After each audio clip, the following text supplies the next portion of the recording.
Well, good morning, folks. Hope you're all doing well. How are you today? Are you doing well? Did you miss me? I had a wonderful, relaxing Passover and happy Resurrection Day for folks in the same faith as me. And not sure if you guys can hear me well. For those that are following on Twitter, if you give me a heads up 5x5 on a tweet directly to me, that means my volume is good and you can see my charts. Awesome. All right, so let's get into this. We have the weekly chart here that's being shown. And this is the continuous contract on TradingView. I just popped this up here because it doesn't have any annotations on it, so it's allowing me to just talk, broad brush. So this is the present week we're in right now. And the previous week's low, I was watching that yesterday, and I did not see it trade below that. I wanted to see it sweep below that and get inside of this imbalance and then look towards 41.80. I'm maintaining a bullish stance on ES in here, and I'm thinking that we might want to poke above this high here, and if you look real close, you'll see there's a volume imbalance right in here. Okay, so barring some kind of major disruption to this idea, that's kind of like what I'm working with going forward. So in layman's terms, I'm looking at this swing high on the weekly chart. We broke it. We had an attempt yesterday to try to get down to this gap between this candle's high right here and this candle's low. So my thinking was, if we could have traded down into that and then been willing to go higher today, then I would take my attention to, obviously, over here, if not the very minimum, last week's high. I don't see anything here that would warrant a top, but the market's really fickle right now, so it's being a little bit more challenging than normal. I'm coming off of a holiday week where I've been away from the market, and yesterday I was trying to work off some chart rust and get myself more or less, in sync with what price is doing right now.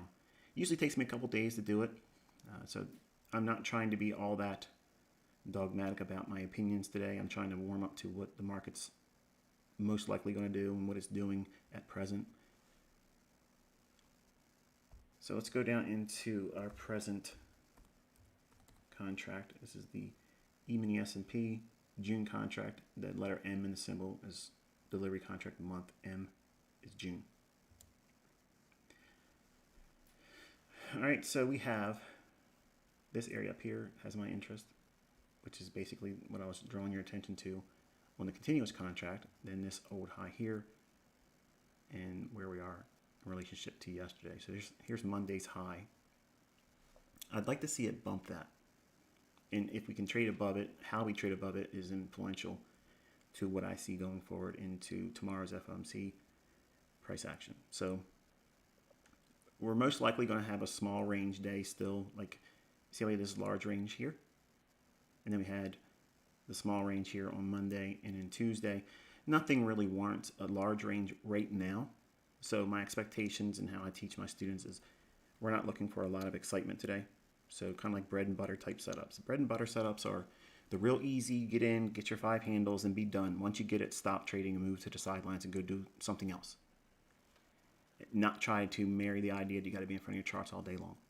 Because I have more impactful news events that are going to be later in the week on Wednesday and Thursday. And I'll leave that to you to look at your economic calendar and see what they are. Let's go down into a 60-minute chart.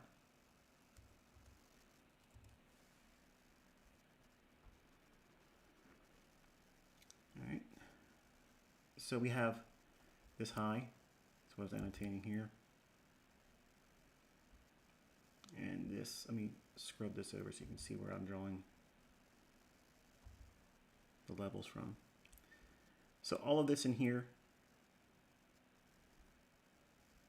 was a 4 hour. imbalance, if I'm not mistaken. Yeah. So I use the order block here. That's what that red level is.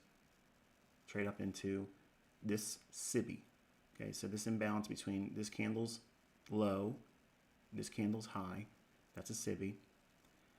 What makes this difficult is we're inside of this range, and we're inside of a larger range on the daily chart. So we're in the last several days of trading range.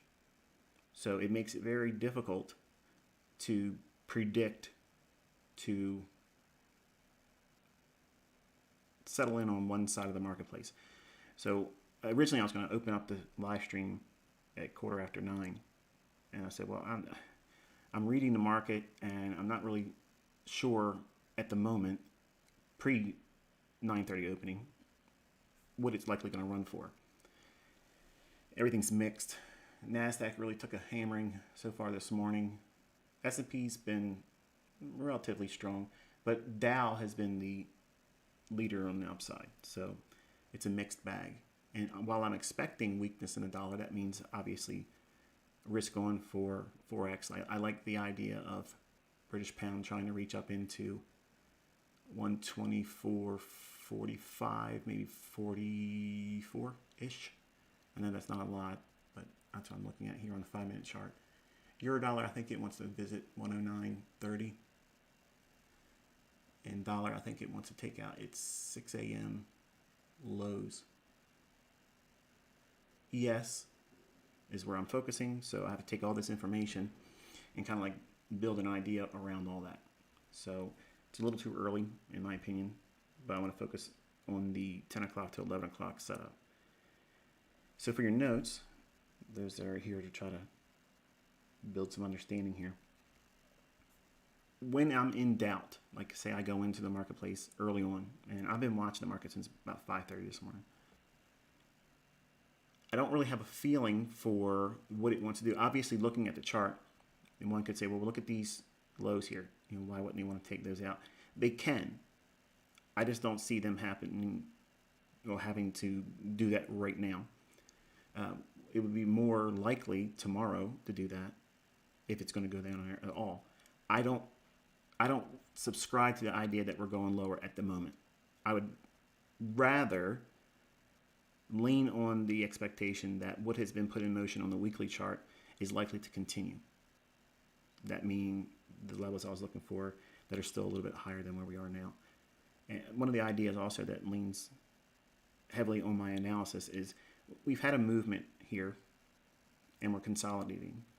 Usually, not always, usually, when there's a consolidation after a price run like this, it generally will, at least at very minimum, take out the old high. Even if I'm wrong about the continuation likely to go higher or longer term, this high still could be taken out, which creates what? A scenario for a breaker to form. Either way, if it continues higher or if it runs this high to create a reversal pattern, it matters not to me because there's more likelihood. It's not a guarantee, obviously. Nothing's guaranteed, but I'm siding with that initially after being away from the market for 10 days. I'm trying to go into it slowly and not try to springboard right back in there and be a Mr. Know-it-all type thing. I'm sure I'll be back in that saddle come Friday, but right now I'm a little rusty and I don't know the rhythm of the market right now. So I'm looking for things that kind of like build my confidence because I can see a lot of things both sides right now. I can argue both sides of the market. And I teach my students, and if you're a student that's been with me for a while, you understand that the way I define high probability is where there's no way to use what I teach to frame the other side of the trade. And if you can't do that, then it's high probability. If there's a 50-50 likelihood that you can explain the market to likely go higher or lower right when you're trying to push the button, and this is probably going to save a lot of you a lot of money, a lot of heartache, if you simply just go into every trade with the expectation of, can I see the other side of the trade panning out? And if you can, you probably are not in a high probability trade. So the whole premise of me being here with you and teaching is for you to identify those conditions and ferreting out, filtering, if you will, the opportunities that are not so ideal. It's it's a hard thing to understand for new traders because they think that because there's a lot of time, because the markets are trading 24 hours most of the time, except for the 1 hour that we're breaking between 5 o'clock and 6 o'clock for indices. So therefore, you should always be able to find a trade. You should always be able to find a trade. And that's not good advice. There's always something to get yourself into, just like the highways. I mean, you can always run yourself in front of a moving car.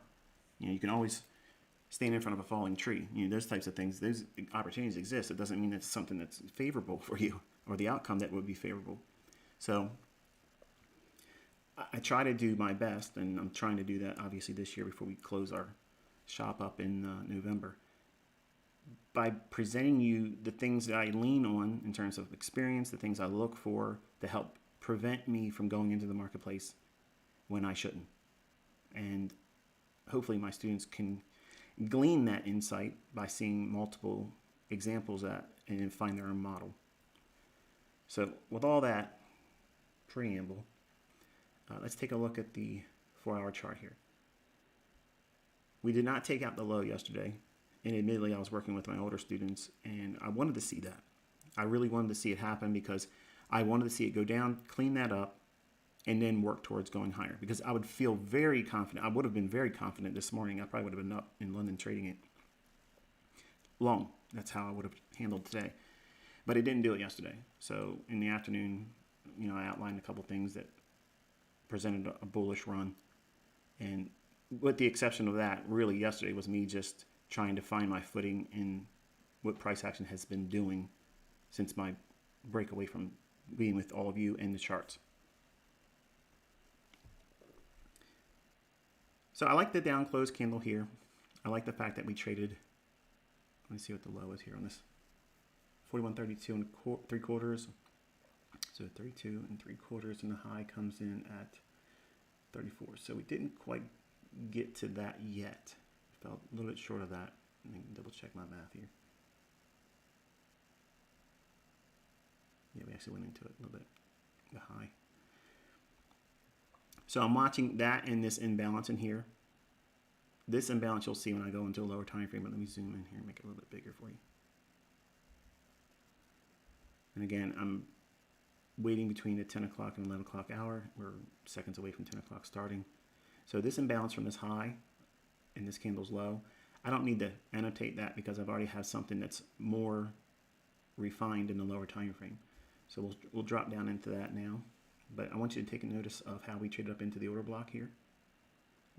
Large up close candle, the shift lower. All of this is a SIBI, this down close candle.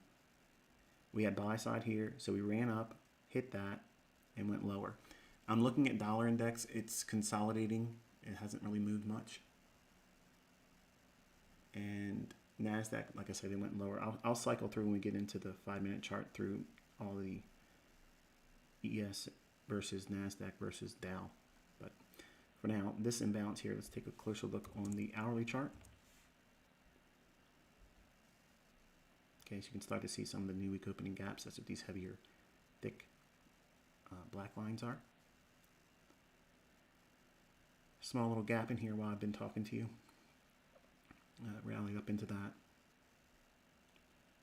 And apart from trading back to an old new week opening gap, there's really no imbalances in all of this run here below what's being shown here. And this is a 15-minute and 5-minute chart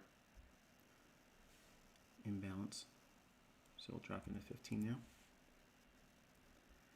And that shaded area here, that gray area, that is what would be referred to as the current new week opening gap. And we had, a shortened trading hour schedule last Friday. So I don't call it Good Friday because I don't believe it was a Friday crucifixion, by the way. But the holiday schedule caused them to shorten trading hours. So it kind of messes up the new week opening gap for me. But I'm adding it here because I know some of you probably have that on your chart as well. I'm not referring to that one. I'm using this one here, 4140.50 and 4137 even. The reason why I'm doing that is because it's in close proximity to what the actual new week opening gap is for this week. So where we closed last Friday in shortened holiday hours to where we opened on Sunday. That is the little gray box area. That's there just to show. I'm observing it. That way you can see that it should be on your chart as you would understand. This is where we closed on Friday, and this is where we opened on Sunday. I personally do not use that if we have a holiday schedule that impacts Friday. So I'll look for the closest new week opening gap in the last 60 days in that range. If I don't have it, then I don't use it. What? I don't use it. So the reason why I don't trust the data, because it's not based on actual market normal times. So when the market would typically close on a Friday, that's not being factored in here. Even though, yes, the market did close on Friday at the time that it did, I just elect not to do that because it makes me rely on another frame of reference that I would trust regardless of whether there's a holiday or not. So even if there was no holiday that impacted Friday's trading and we shortened the hours, if that didn't happen and say it was a normal Friday, I would still have that 41.40 and a half and 41.37 on my chart anyway. So it kind of removes that uncertainty that I have unfortunately adopted over the years where there has been impact on this particular holiday. So therefore I just filter it out. Kind of like how I'll use the Asian range from a Friday, the week prior, I'll use that Asian range on Monday's trading, which makes no sense to anyone else, that understands there's an Asian range or whatever. Ask anybody about Asian range and how that might be useful, and they'll look at you and say that's nonsense. But that's somebody that hasn't really spent any time working with the information. So I don't trust the Sunday session. Like for those of you that are in Forex, I don't look at the Asian range on Sundays for Monday's trading. I use Fridays. And that might not be helpful to you. You may not make any decisions based on that insight, but that's what I do. That's how I look at it. And because the market's going to refer back to an actual full trading day versus where we just opened up. I have other tools that I would utilize for Sunday. I don't trade them anymore, but when I was trading Sundays, I would just use what you've been learning here, which is the new week opening gap. But that's different for Forex because indices open with the opening session on New York at 9:30, so that's an impactful time. So anyway, let's get through this. On the 15-minute time frame, that's that imbalance right here. It goes down here, yes, but we'll see in the 5-minute chart, it's refined. So again, that's what I'm referring to back when we were looking at the higher time frame, 4 hour, then hourly. None of the fair value gaps lined up with the actual high and low. The reason why is I see it, as you'll see it, but this is how I keep my chart from having 1,000 different things all over it because I want to keep it clean. So we'll drop into a 5-minute chart.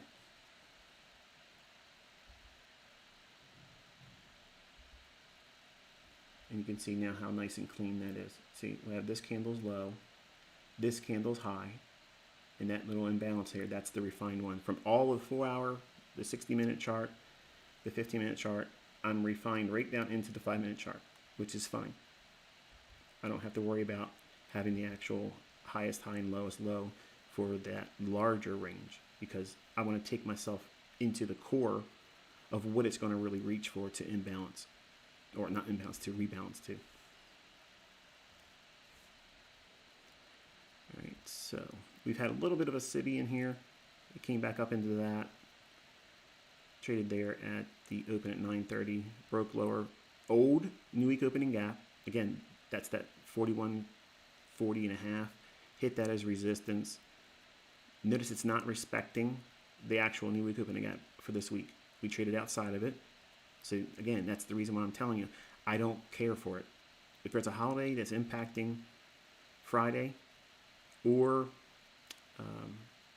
Sunday, like say there's a Sunday, Monday influence, something causes the market to not be a full trading session, I'm going to go to the Tuesday and I'll use that as my opening.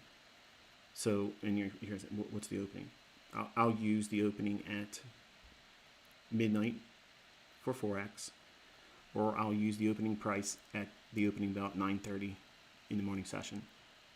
So there's a lot of rules, and I'll have all that, throughout this year, providing more of it for you. But it's better for me to teach it to you in context when I'm using it. And you'll see and you'll hear at the time, like, I don't do these things every single week. If it's an impact that's a holiday, how many times do we have a holiday? There isn't that many. But you have to have a protocol to work within to kind of like filter out why you're going to use a specific tool or when you're not going to use a specific tool. And while I have a lot of tools and a lot of things that make it sound and seem extremely complicated, it's not complicated when you understand the rules and when I reach for certain things. So, at any rate, I told you I'd go through the other indices once I got down to the 5-minute chart. Let's go and take a quick look at NASDAQ. You see the difference in that delivery.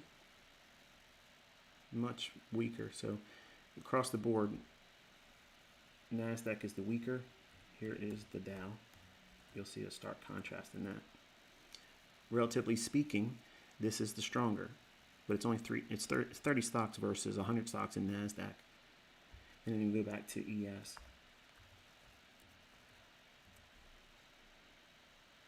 Okay, so if you look right in here, that volume imbalance, yes, we had this run up here to the new week opening gap, not the present new week opening gap, but an old new week opening gap. Hit that as resistance, and then where did the body stop?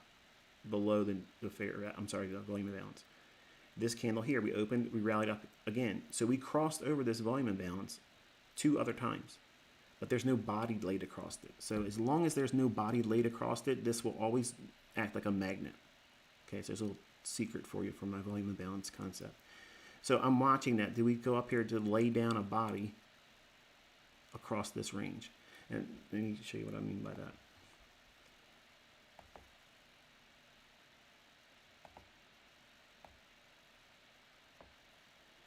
If you look at this area here, for me to be satisfied with this volume imbalance, I want to see it lay the body of a candle across it and close it. Now, I don't care where it closes, but it needs to lay a body completely over top of the high and the low that makes that volume imbalance. See how we wicked right up into it here, and then the reaction off of that? It's sensitive to it. But I want to see it lay a body across that range, that little orange shaded area. Once it does that and then it leaves it, then I'm satisfied, and I'm probably not going to refer back to that volume imbalance anymore. But as long as they don't drop a body across that range, it'll always find a way to go back and test it again multiple times. So that's why I teach that out of all my PD arrays and that are influential to me in my analysis, the volume imbalance is the most flexible one. And it's frustrating for a new student to learn that because they don't know what to do with it. It's a point where I expect price to come back to, and it can come back to it multiple times. When I'm done with it is when it lays a body across it, and then we move away from it. Then I will no longer keep it on my chart. But as long as it stays open and there has been no body laid across it, it doesn't need to have both directions. Okay, it's not like a rebalancing necessity there. It's just once it lays a body across it and creates another candle. Like, see, it has yet to lay a body over top of it. It keeps wicking through it, but I want to see it trade and drop a candle body across it. And where it closes, in relationship to that little orange shaded area, it's not important to me. But you're here to learn, so I'm giving you the details as to what I do with that. And that's new insight. Even my charter members don't even know that. And I keep getting emails. You can't join that. Okay, that's all done. We're doing mentorship here on YouTube and on Twitter.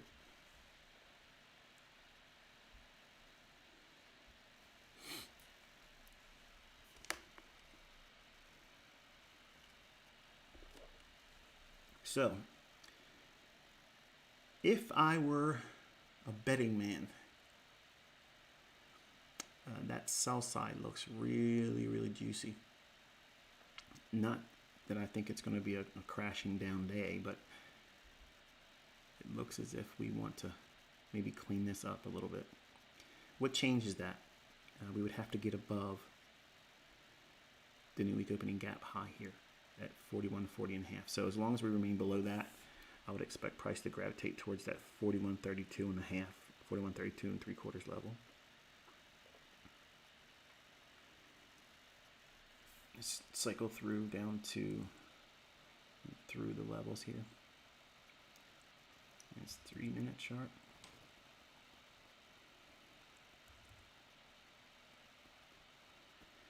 And 1 minute. Okay. Potential fair value gap here. Swing low. We just traded through it. Now does it want to come back up in here to this? And then does it react there to run this low over here at 41.32 and 3/4?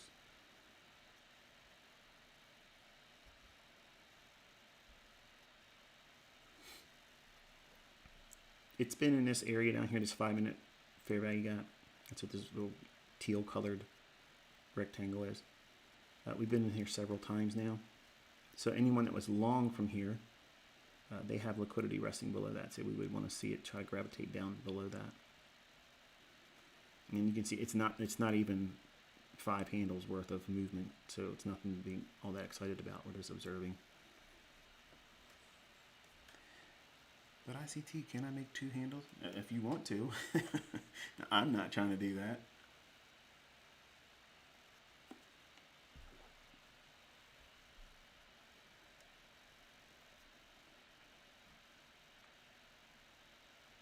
Now, some of you are looking at this right here.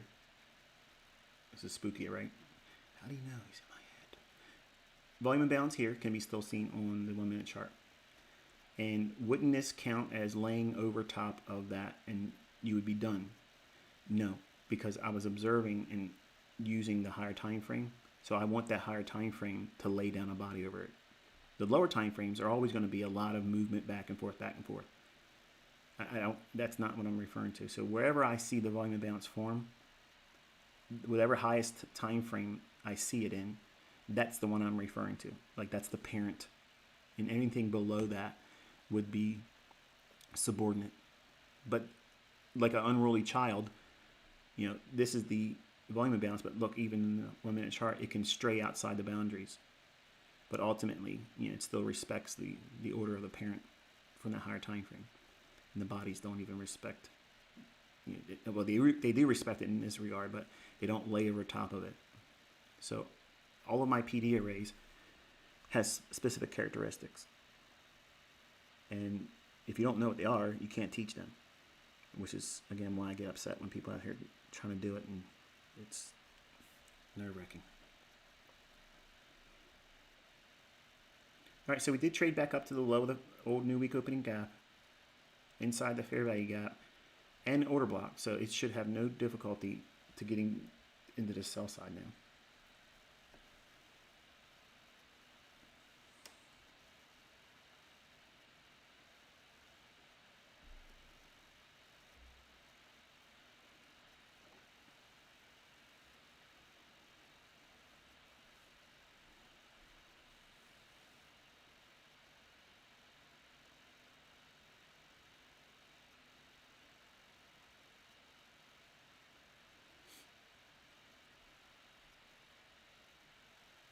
I'm looking at the dollar index on the 5-minute chart. We are trading inside of a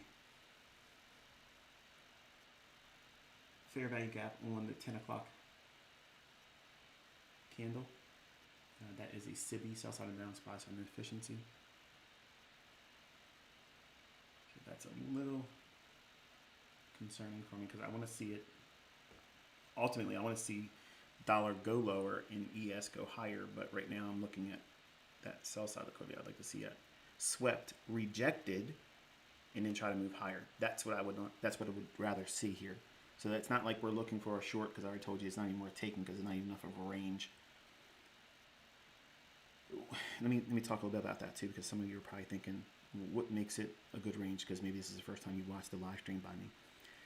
I teach that a very low-hanging fruit, very easy objective to strive for as a new student learning what I'm teaching you is to aim for 5 handles. And that's not to say that you would stop at 5 handles and that's going to be the most you can ever do. But for someone that's never done this consistently and is looking for a way to be in here, looking for patterns that repeat, things that build a model that repeat, looking for characteristics in price delivery that repeat, a very small threshold objective of 5 handles is something I believe, and I think when my students go through the process of the things I'm putting you through as teaching, that 5 handles, once you start getting good at finding it, it builds a lot of confidence. And you'll be able to navigate that fear and anxiety about missing things. You won't be afraid of missing moves because there's a lot of opportunities for 5 handles to appear over the course of a full trading day. And you can trade sometimes even outside of the opportune times that I teach. So that being like the kill zones that I teach that are good for the morning session and the afternoon session. You can, if you know what you're doing, you can trade the lunch hour. But you have to understand the rules that go along with that. Because if you don't understand that, you can get yourself in a lot of trouble. You can marry the idea that you think you're seeing a specific price run, when in fact the only thing that is really occurring is lunchtime run against the stops and those individuals that have been profitable for the morning session. And they knock them out, and generally sometimes the market will continue. Okay, so let me take your attention back up into that fair value gap I was talking about.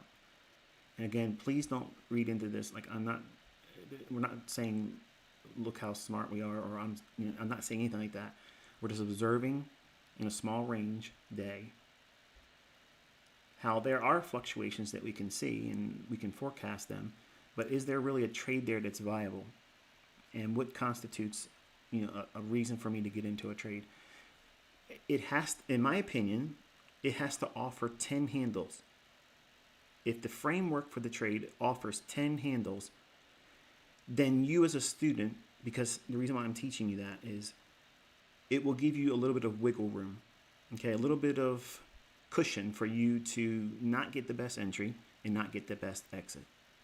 So it allows, it's very forgiving. So as a mentor, I'm trying to teach you how to read where the probabilities are, the time when these patterns form, and how you can align yourself with algorithmic price delivery. But if you can't frame the trade and see it moving potentially 10 handles, and you don't know what you're doing because you're new, chances are it's better for you just to observe it. Don't even press a entry on your demo account. Don't do that.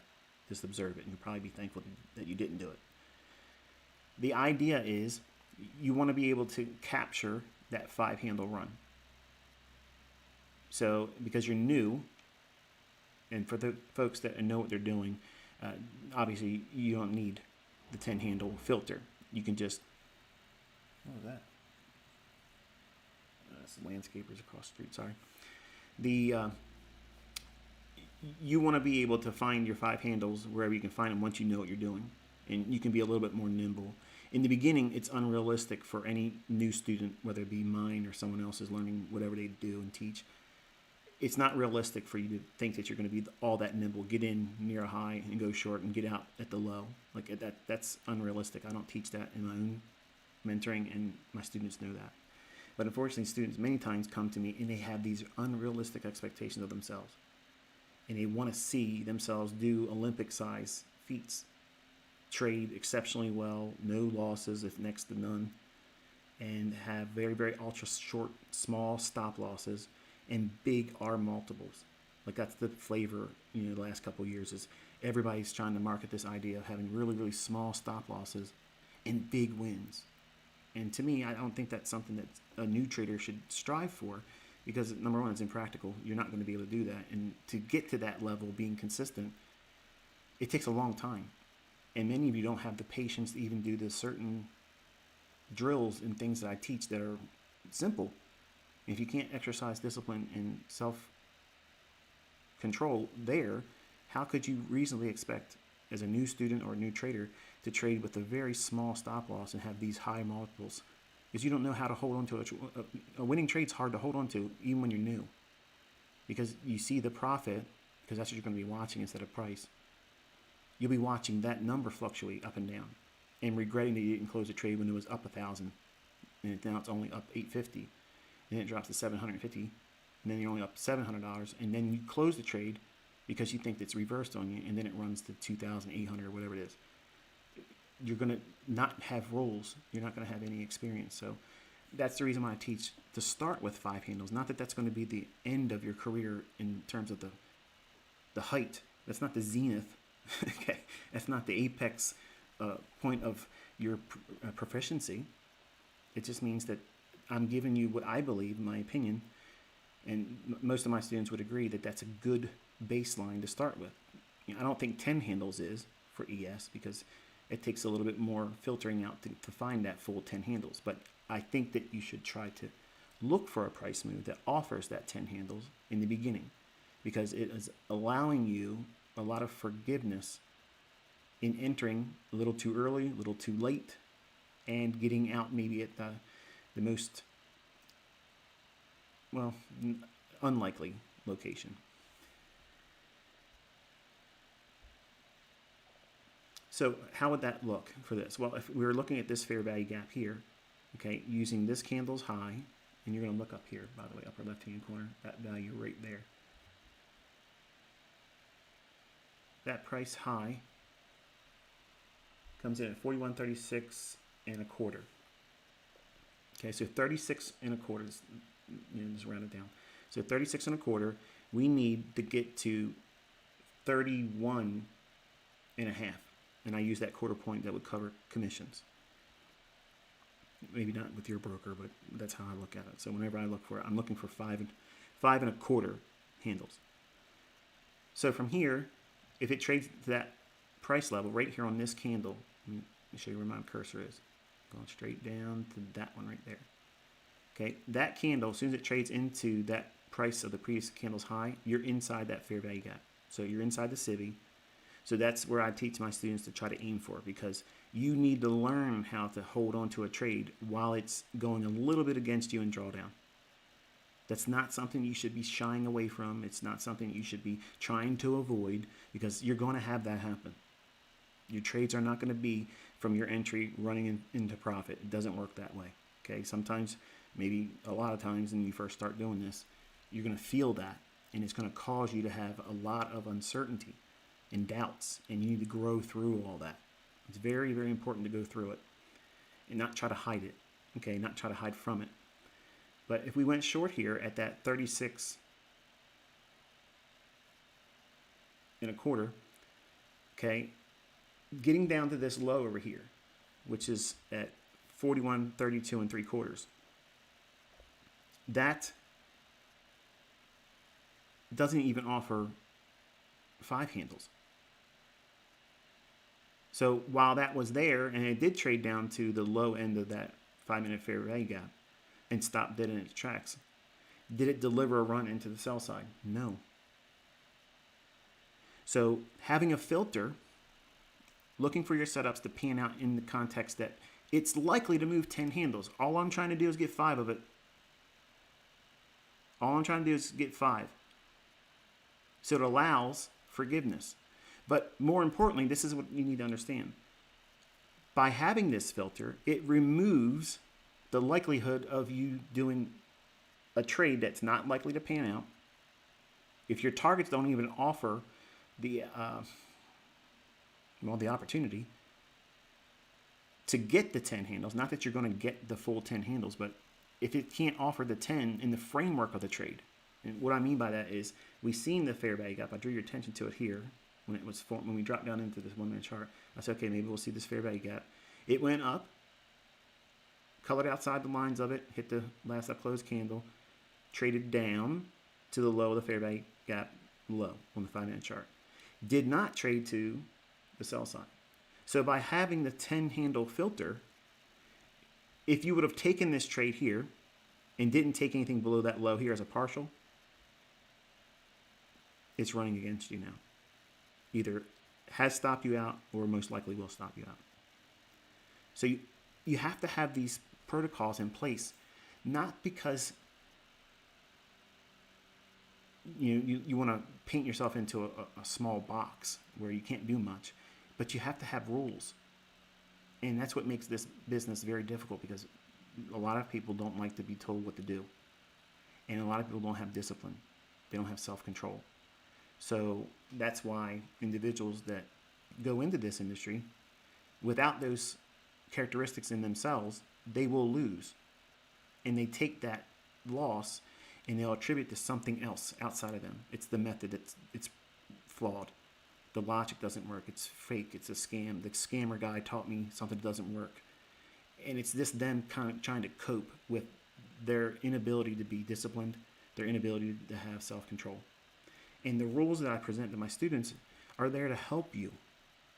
They're there to provide framework so that way you grow in your understanding about what price is going to do. You have a context to operate within. You're not trying to guess.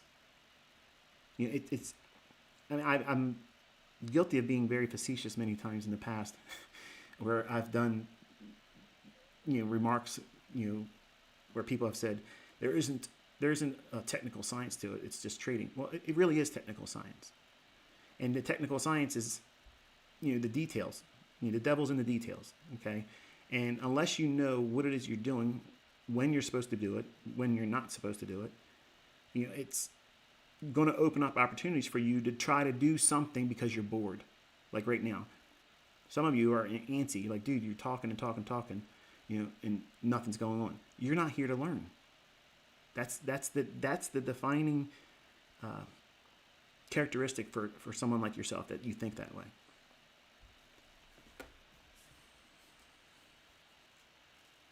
And for folks that want to learn, they're taking this information in because they know what they're hearing is good. This is providing them an opportunity to have more framework.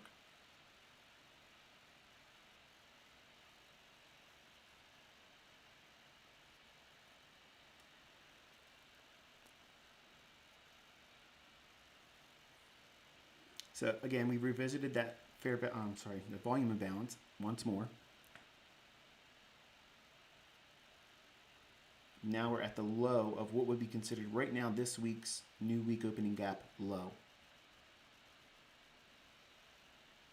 Okay, almost 10:30.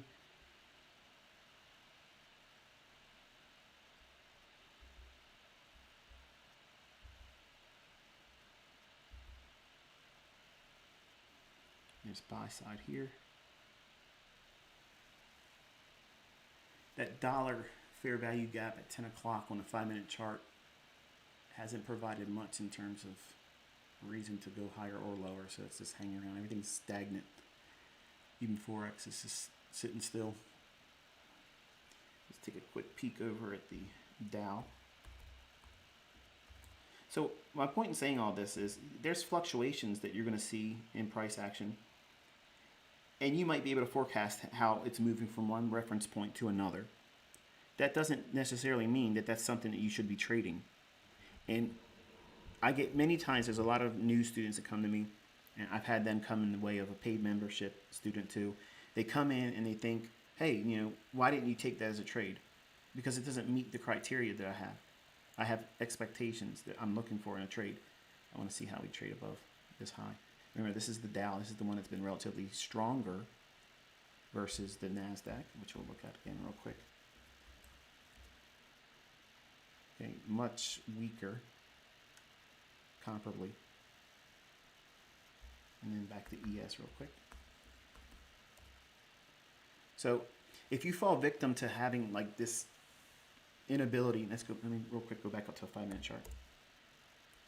So now we have that candle laid across it now. So now I'm done with the volume imbalance. I would not even refer to it anymore because it's done laid down a candle over top of it. So for those that have like 1,000 things on your charts and you're trying to manage everything, I don't obviously dress my charts up like this. I do it so that way it helps communicate to you as the viewer what it is I'm looking at, where it is framed, what high and what low am I using to make a reference point that identifies a specific PD array. Now because we had that body laid across it, that completes and satisfies my interest in that. So I'm not interested anymore on this volume imbalance. It can be removed from my chart. So I'm not interested in it no longer. So now because we'll play devil's advocate for a moment. I don't like when there is a new week opening gap framed when there's a holiday, as I mentioned in the beginning of this presentation. But if we can trade higher and then this low were to find support, that's the same logic that I use with a new week opening gap. Meaning that I would like to see price stay above this low of that new week opening gap. So since we've traded where we're at now, I would like to see it. Doesn't mean I'm demanding it. I'm not trying to impose my will upon it. I would like to see it stay above that low and then create a imbalance in the form of a fair value gap that is a BISI, B-I-S-I, buy side imbalance, sell side inefficiency. That is equivalent to something like this. Doesn't need to be that pronounced, but I would like to see that form in a run prior to this high forming. Prior to a run above this high. So we're somewhere between this high and where we are right now in this low. I'd like to see a fair value gap form and then set a stage for maybe potentially running up into, at the very minimum up here. I like that. And then maybe challenge that buy side liquidity pool up at 41.49. And should we trade above 41.49, I like 41.80 today.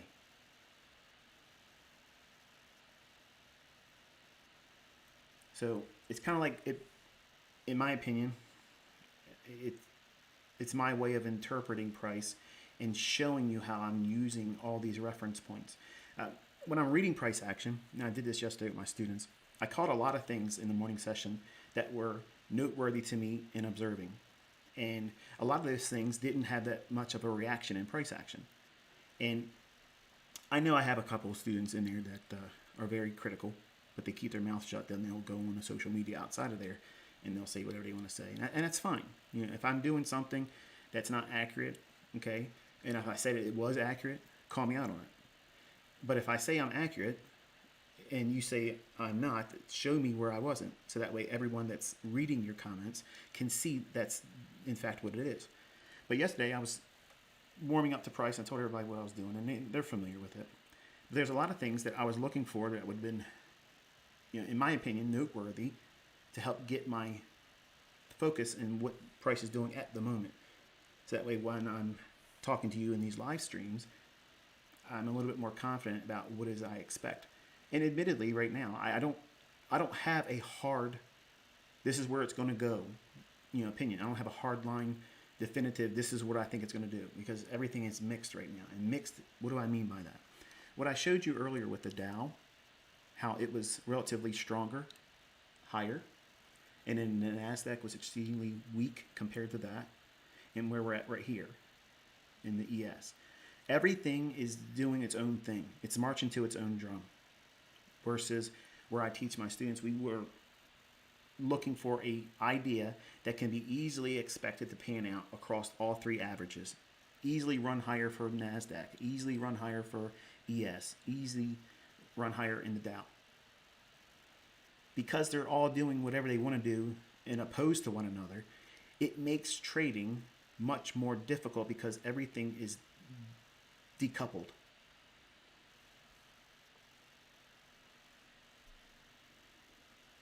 If you look at the price run in here, everything that we route up into here, all of this run, all of this is just a return back up into this buy side imbalance, sell side inefficiency. And this is again why I teach that we are not supply and demand. Because supply and demand would never do this. All of this buy side imbalance, what is it short on? Sell side. We had sell side offered here, one more time up here, then it left it. So what does that make this buy side imbalance, sell side inefficiency? Once it traded here and left it and went lower, once it did that here, that buy side imbalance, sell side inefficiency becomes a balanced price range. That means it's going to stop like a brick wall, stand in the way of price action. It stops dead in its tracks right there. Let me make it a little bit bolder so you can see it. See? So we're cutting through all of this stuff here that Sam Seiden and the people at the Online Trading Academy, I'm assuming that's the name. If I said it wrong, I apologize. I'm not trying to be disrespectful either, but I get so many people try to say that what I'm teaching is simple supply and demand. It's not. But this is a balanced price range. You do not have that in any textbook out there. And Sam doesn't teach it. Nobody else has it outside of what I've taught. But that logic, that's a balanced price range. That's algorithmic. And you get this reaction here, which is nice. You get to see that type of thing unfold. But what makes it hard, and there's our run in the sell side. And I don't see much in the way of the dollar providing much directional bias one way or the other still.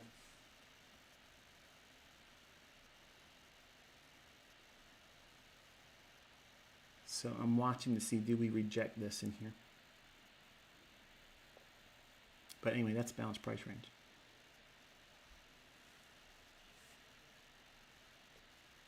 So below this, let's just see what we can reach for if it wants to continue. Nothing in here stands out except for this little imbalance there. We only have one run into that, so if it does accelerate to the downside,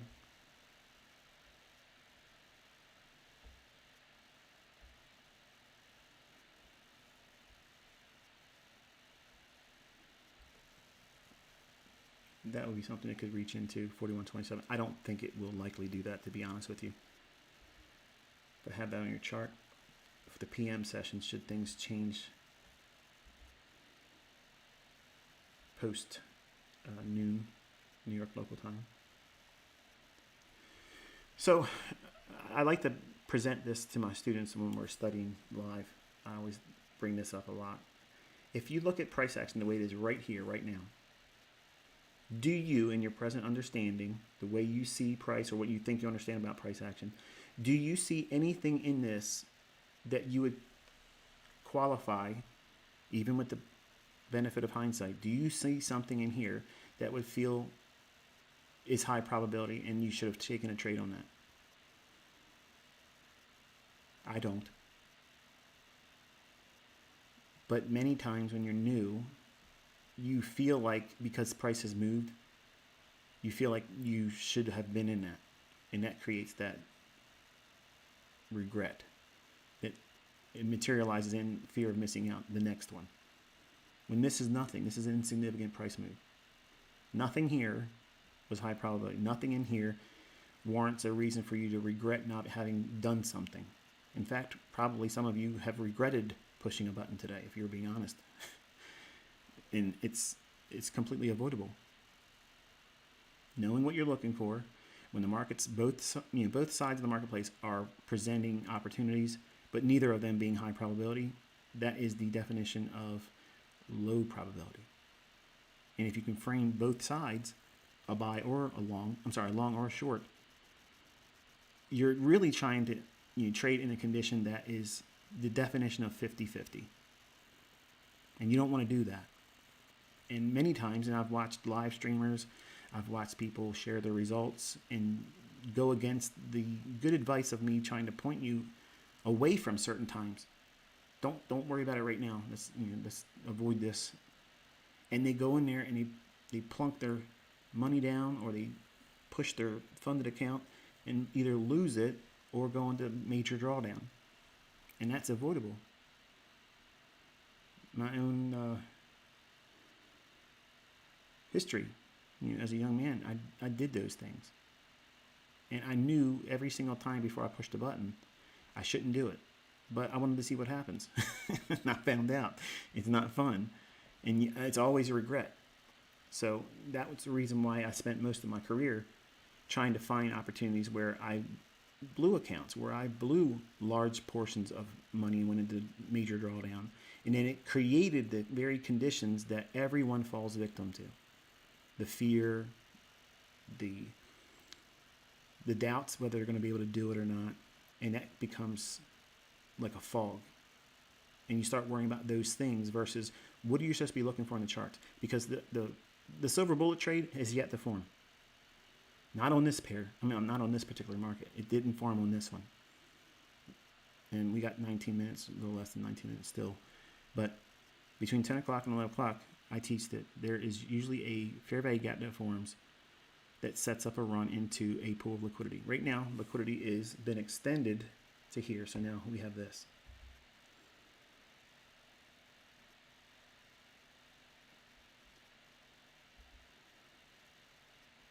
That's it. Why not this one here? Because this was a reactionary high. So we had an energetic price run from there to there. And liquidity is here. So I'm thinking that it went down here. So anyone that did not take profits below that low and is still short, if they had a stop up here, they rolled it to here earlier, and then now they're here. And that's the reason why I picked those two price points. Sell side is here only if we run up above this high here. But I'm watching this. Do we take, and press lower into that low there and dig into this imbalance? It could happen. But there's no silver bullet yet on yes.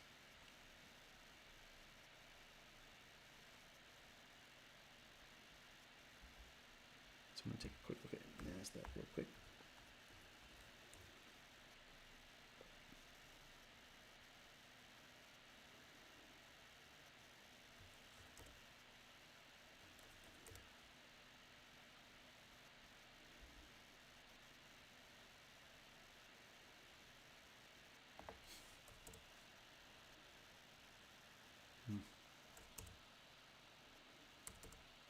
I'm just cycling through the time frames. There's a little bit of one on that here.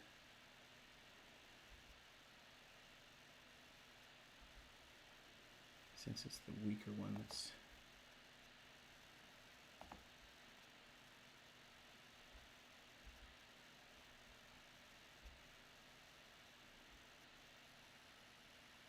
let me show that real quick again, because I know some of you like to see what my settings are for my fib. Just take a screenshot of that from the video, or while you're watching live stream, you'd save it.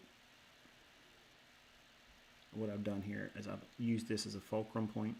If we break lower, because we were in this fair value gap in the form of a SIBI, we're still inside that 10 to 11 o'clock. NASDAQ is the weaker, so you can study this one here.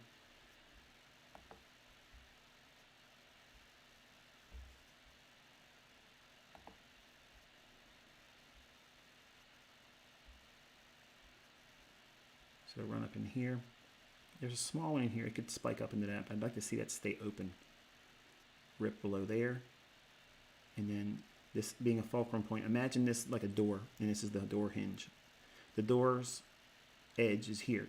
If it was a swing this way, it would reach down to that level here. So we're taking this range from low to high. If that low is broken, the swing projection takes us down here. That's what that -1 standard deviation is.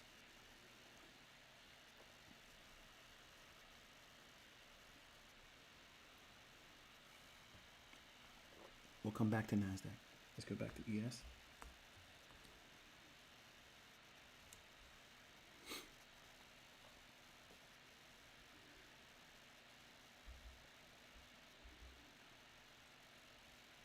Okay. I'm going to pull a 2-minute chart up, clean up that little area in here. So we have all this and a volume imbalance right in here.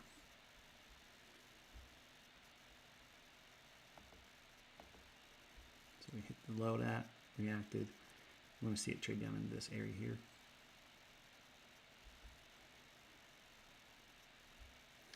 What I'm doing by taking that level and annotating the new low is, in my mind, I'm thinking any shorts that's in here, every time we take out a new low, we create a new low on the session, I expect, as I teach my students, to take profits. It's called running down equity.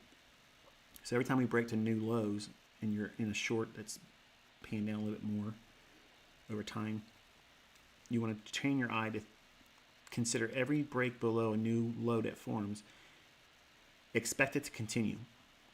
If it keeps going below short-term lows but failing to make a big explosive capitulation that runs into a target, you're probably going to be watching a reversal that snaps up and has a little bit more retracement than you're probably willing to sit through, which is the reason why I teach running down equity.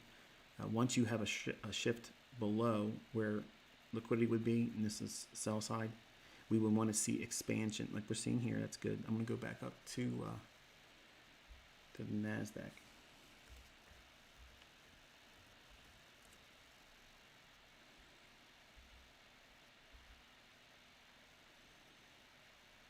So 13,029 and 3/4. Let's take a peek. Dow. That's just a mess. That is a mess. So now take a look at this. This is something also that you want to be aware of. We had a low here. You see how we went below that? And we had a run it took up to this point here. Didn't take out that high. If this drops, you want to see this low get completely smoked. Not just trade below low it a little bit and then come back off of that. You don't want to see that. For price to already have a stop run like it does here, I don't teach, and I don't think it's something to build a framework on, where you have a low taken here and then one more time take that low, because then we're talking about something like a wolf wave or something like that, or a broadening like a megaphone pattern, which is, again, that's like retail stuff. I'm comfortable being wrong, not using that when it does form, but it's so infrequent, I could care less. So what I have done over the years is looked for opportunities where I expect price to behave a specific way. We have already taken sell side with this low here, with that price run there. So if this does go lower, it should do so and not respect this low at all. Otherwise, we're creating a low, lower low, higher low, and then we'll want to retrace back up into here, or altogether completely run out the highs here, because this is the relatively stronger of the three averages, the NASDAQ, the ES, and the Dow here. I don't trade the Dow. I don't ever mess with this one because it behaves like a brat, an unruly child. It does what it wants to do many times, and it just doesn't cleanly deliver price like I like to see ES do. And sometimes the NASDAQ doesn't perform like I'd like to see it do either, which is, again, why I teach predominantly through the ES. So let's go back to ES real quick.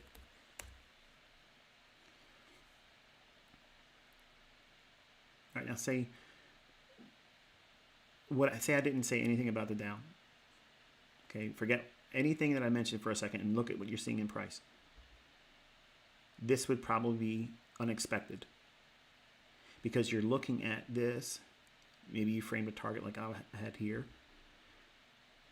And all of this retracement here would make you very uncomfortable. You have to extend your ranges over to, this is that fair value gap that we were looking at here that caused the support. Support, now we're below it. So we don't want to see it trade above that fair value gap high. Go back to the Dow real quick. What I was mentioning, because we've already seen this low here taken, the stops there, and we had an energetic run. This movement lower, I said that if we trade down to that low and go below it, it needs to be done in an animated manner where it's extremely large range down speed and distance. If you ever watch me doing the executions and I'm recording myself entering and managing the trade, sometimes you'll see me say in text, I'll type it out in annotations on the chart, I'm looking for speed and distance, meaning that I want to see a specific level be railroaded through, like just completely disrespect it 100%, just run right through it like it wasn't even there. Whereas if this low hadn't been traded to with this lower, I would expect it to do something like this always, where it's a turtle soup type pattern, where it's a false break below and then a reaction like that. I would not expect this low, if it trades below it, to perform like this. I would expect it to give way immediately and allow a run into this area here, and if not altogether below here. Because we have already seen what? A run on sell side. We've already had that. So it's not going to most likely go down below that low just to make a lower low and then rip higher. I don't like to trade that way. I don't see price like that at all. So I internalize price being delivered if it goes below this low, and it might not. I'm just saying that it may not even get back down here, and that's problematic because we want all three averages, the Dow, the NASDAQ, and the ES, to agree. That's simple Dow theory. That's market breadth, the way we can expect the continuation of a specific price run, higher or lower, a continuation of risk on, risk off. We want to see market environments that are very easy to see those signatures in price, where we're not getting that today, are we? The Dow's doing what we're seeing here, but we've already had a run below a low right here. So we already had sell side taken in Dow. So there's really no need for this drop here to go below that low unless it's really wanting to go lower, because we've already done the work of going down and stopping traders out that were long. We've already done that here. So how do you use that information with the ES and the NASDAQ? That means that you're probably best suited taking profits in the event that your target or targets may not be filled. They may not be reached. So we're using the insight gleaned from one of the indices, which is the Dow here. And that allows us to go back to, well, let's go back to the NASDAQ first. Okay, so we did trade below that low. It did offer an opportunity to take a partial, but was there any continuation? Not as of yet. And this is where the swing target would be. If we break this low here, the fulcrum point, it could, not that it has to, it could swing as much as that 13,029.75. ES failed to get to our objective, got real close to it, but look how many times it's done this. We have a low. We've taken a low, traded higher. This low was taken here, retraced, normal, went below this low once more. At this time, okay, look at the time of the candle. At 10:46, okay? 10:46, let's go back to the Dow. Let us only trade on one chart. Wrong. You don't get the proper, you have to weigh things out. You have a low, a lower low. We've already had stop run on Dow. So this drop down, we're watching to see, does it have any willingness to get through this low? And if it does, and if it did, we would expect this particular indice to really give up the ghost. That means just give up and just stop trying to be the strong one of the day and fall. Bend the knee to what the ES and the NASDAQ has been pushing on it. Because it's only 30 stocks versus 100 in NASDAQ and 500 in the ES. So the point what I'm trying to make is we've already had this run on stops. So if this low is taken out, that would have accelerated the down move in ES and in NASDAQ. But because we've already had this run on sell stops on the Dow, we have to be leery of this low being taken because we've already seen sell side liquidity taken out. So anyone that's long here, they had their stop loss trailed here, they dropped down, cleared their stop, they're no longer long. Then it rallied. Did it take out the high? No. But this drop down in here has to allow for, at least in my mind, this is how I teach my students, to weigh out the relationships of intermarket relationships in the three indices. I don't care about the Russell, I don't care about that average. I'm worried just primarily about the price action in ES, Dow, and NASDAQ. And even though I don't like this particular indice because it's a brat, it doesn't behave like it should a lot of times. Sometimes it will, but most of the times it just does whatever it wants to do. And because of that, even though it has volatility, that volatility, it's notable, you can see it in the chart, but it doesn't mean anything to me as a trader that says, oh, I'm going to jump on that. But the insight I just gave you in relationship to that low, that's information I do derive from using the Dow. But it doesn't need to be the Dow that had performed this very thing. Let's just say that this was the NASDAQ. And the NASDAQ had that low and it went lower low here, and then we were dropping down. I would expect and demand that that low be taken out aggressively with speed and distance, meaning it should go right through it. And because it had no willingness to do that, at the same time on that candle, remember I told you the time of the candle, 10:46. When this candle was coming down and approaching that low, at the same time, ES, right here on that low, when it was trading lower, you should be taking profit, taking some kind of partial, because if you watch my recordings when I'm doing examples, you can clearly see where I have my best case exit, my target, my limit order is sitting there. But then you watch me doing partials along the way. And sometimes it doesn't make any sense if you're new. Like, why am I taking partials? Why am I not just holding for my targets? It doesn't make any sense. And you got, the jokers out there that think they know what they're talking about. And they'll say, partials are stupid, doesn't make any sense. But partials pay every single time, 100% of the time. 100% of the time, a partial profit always makes money. There's never been an instance where you as a trader or me, anyone else, that takes a partial profit where it did not pay you.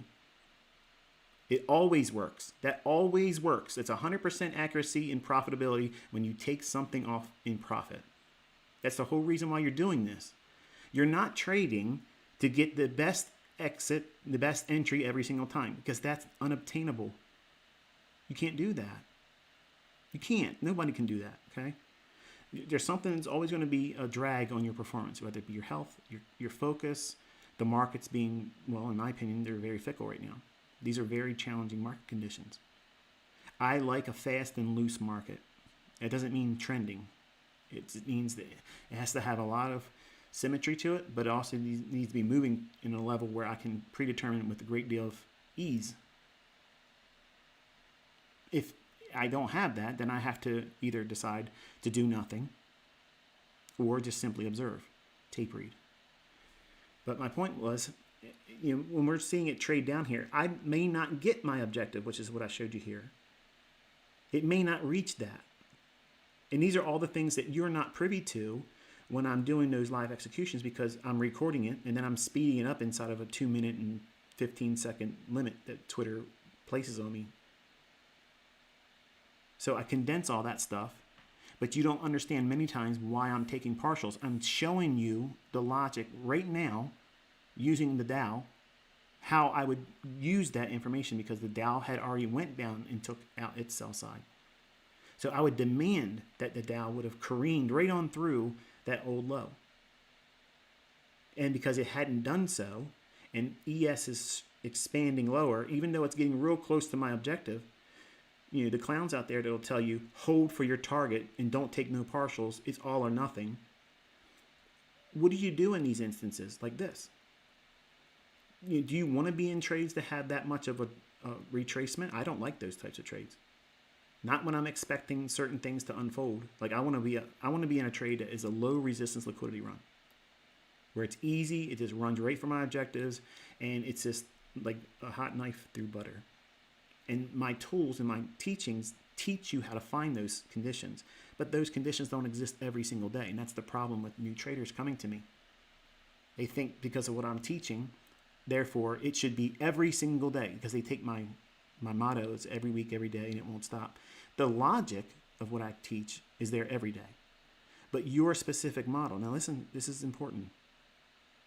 Your specific model, the thing that you look for, the framework that gives you the trade idea, the entry mechanism, the multiplier that you use to get into that trade may not be there that session, that day, on that particular asset. But it will exist somewhere else in another asset. And that's the problem.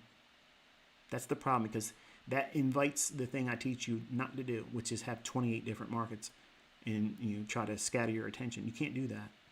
You would be better rewarded by limiting your focus to one or two at most closely correlated markets like NASDAQ and ES, or if you're trading Forex, British pound and euro dollar, which is exactly how I taught for years when I was predominantly teaching Forex, using the dollar index as a intermarket relationship that would be inversely related to what the performance of cable and euro would do. So right away, you can see everything I just outlined. All of that was the reason and justification for this type of move here. So for the people that say, don't take partials, right there, you just got stopped out. Well done. You got nothing. For the time you invested, you got nothing. Who's the greater fool? Someone that uses logic that yields partial, if for nothing more, still a gain, still a profit, versus the guy that wants to teach your stop loss, that's your exit, and your target is your only profit. Like that's really really placing a lot of demand on your performance when you don't have that experience in the beginning. How could you reasonably expect to have the wherewithal to get into a trade where you know that you got a solid entry, you know that your stop loss is unlikely to get hit, and you know for a certainty. Now think about that's what's being promoted in this logic. Don't take partials. You're stating that in your infancy as a developing student and trader, you know absolutely 100% that your target's getting hit. So accept nothing less. That, my friends, is too myopic. That is someone that is posing as an educator but has really no idea what they're talking about.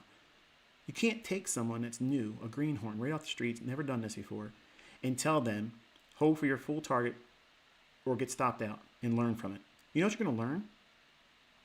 That you probably don't have the discipline or patience to stay at this long enough to find profitability in that approach.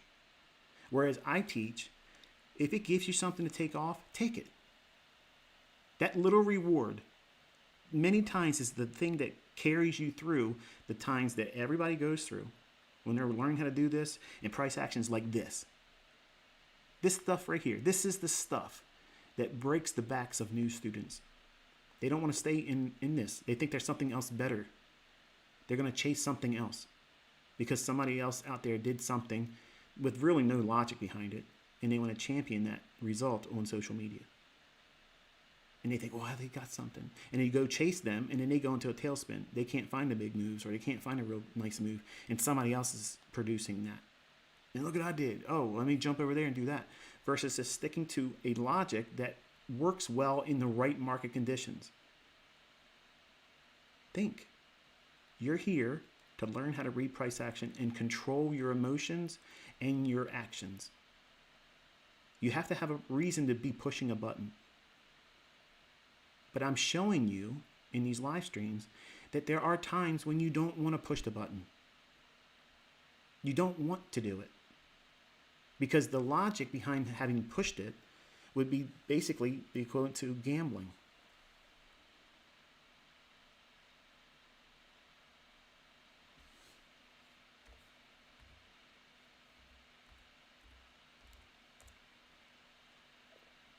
Okay, so make a lower low here on NASDAQ, but look what was going on in ES. So we're all over the place.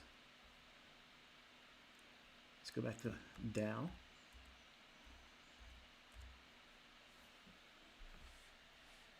Okay, remember what I said earlier about this low here? We've already cleared out sell side. So the only reason to come back down below that low is to completely wipe out all the movement higher on the Dow. And that would accelerate the lower moves on ES and NASDAQ. All of this run, look at that. Here's your imbalance. So in a symmetrical, perfect market condition, the market should have went right to that there and then rolled over. None of this should happen. But what's resting above these highs? What's above these highs here? What kind of stops? And who's using that stop? Shorts. So how do you protect a short position? A buy stop. So all this run up here is just setting the stage for a ram above here, which is problematic for ES moving lower. So we didn't get down to that imbalance I identified it could have reached for. We did go lower. We traded below the sell side here, but that was very, very short-lived. And what was the warning sign? What I showed you in the Dow. Real time explaining it to you why it's likely to be a factor in seeing the sustained price run lower on ES.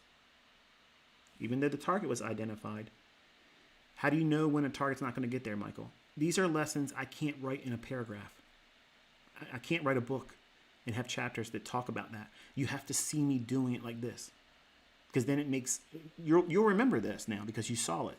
You're going to know, okay, if I'm in a price run and I'm in a trade, how is the other averages if I'm trading, stock indices, or you're trading stock indices, let's say it that way. How do you trust that the trade's likely to continue?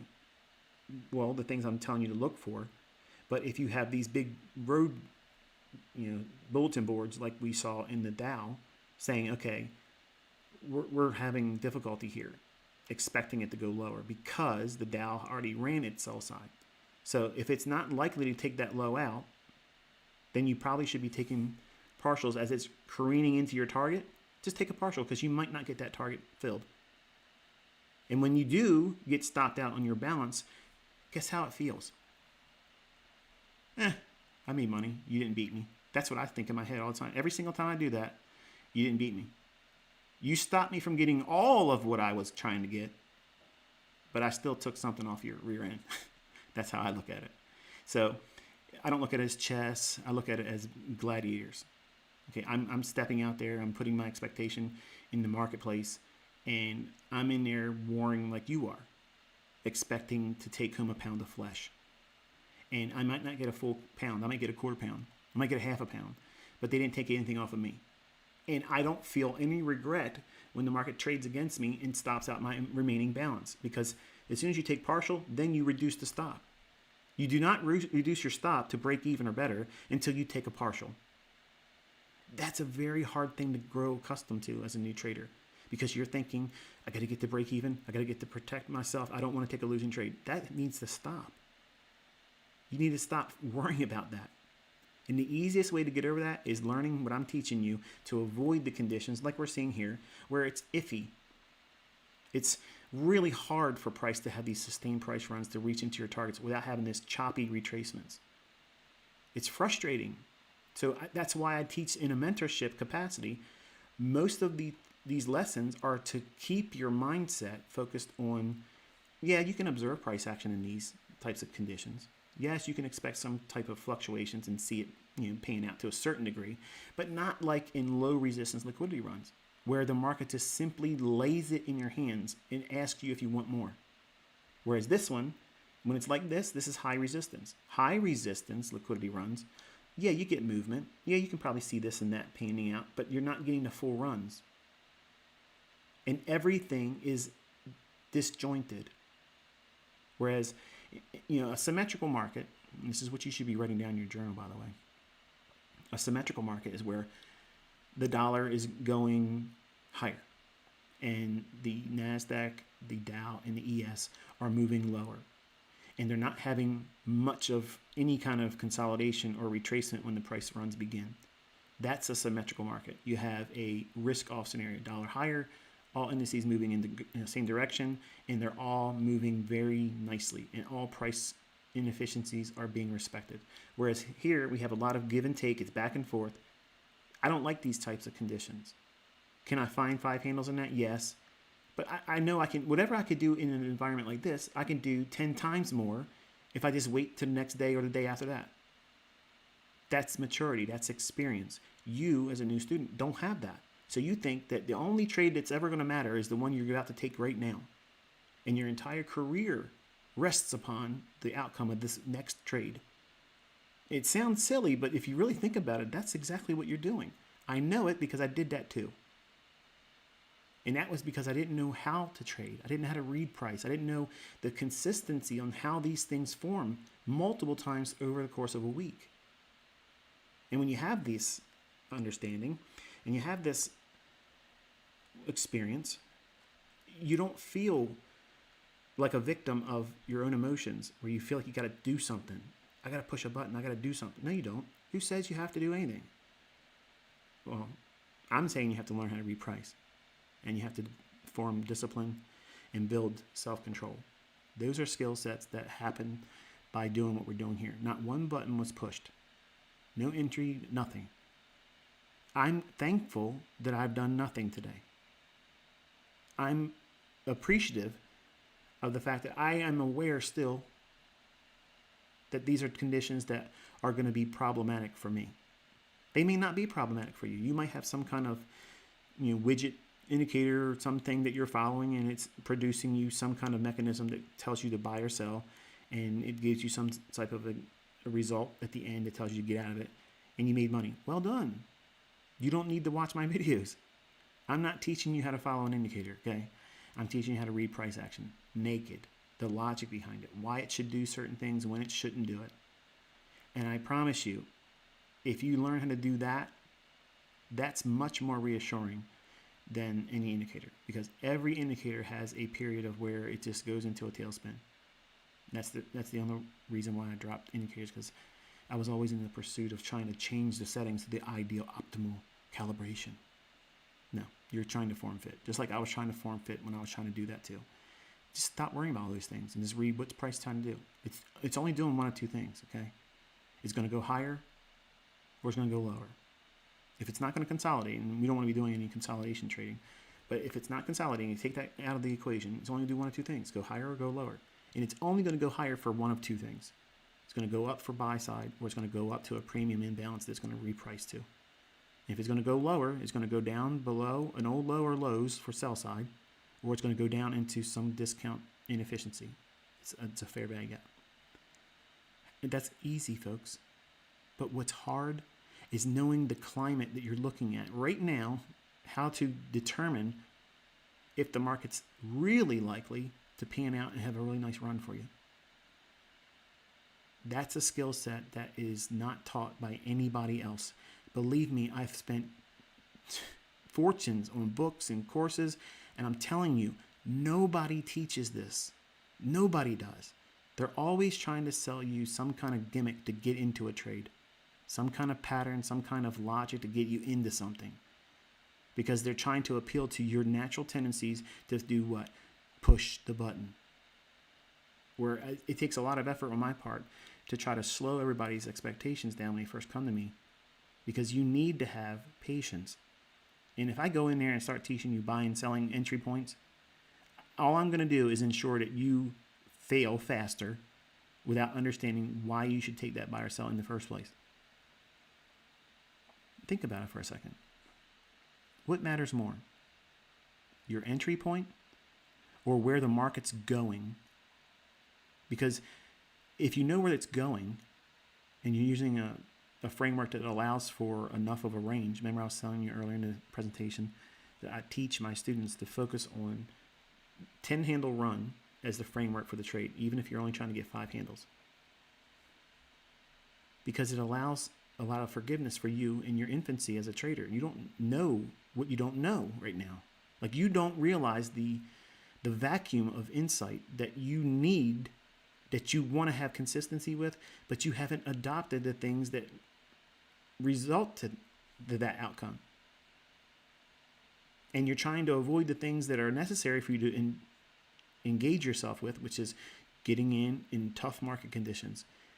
Because these conditions here are going to teach a lot about who you are and what things are going to be problematic in your trading.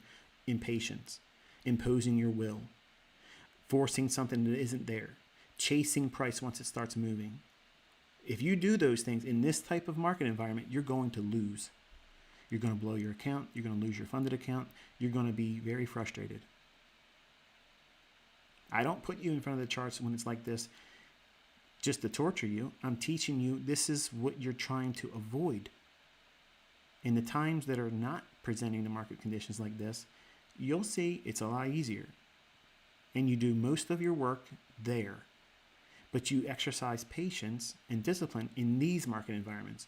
You tell yourself, I'm not expecting a big explosive type of market move here. And you watch what price does. And you put yourself in the situation that if you were short, how would you feel about your short?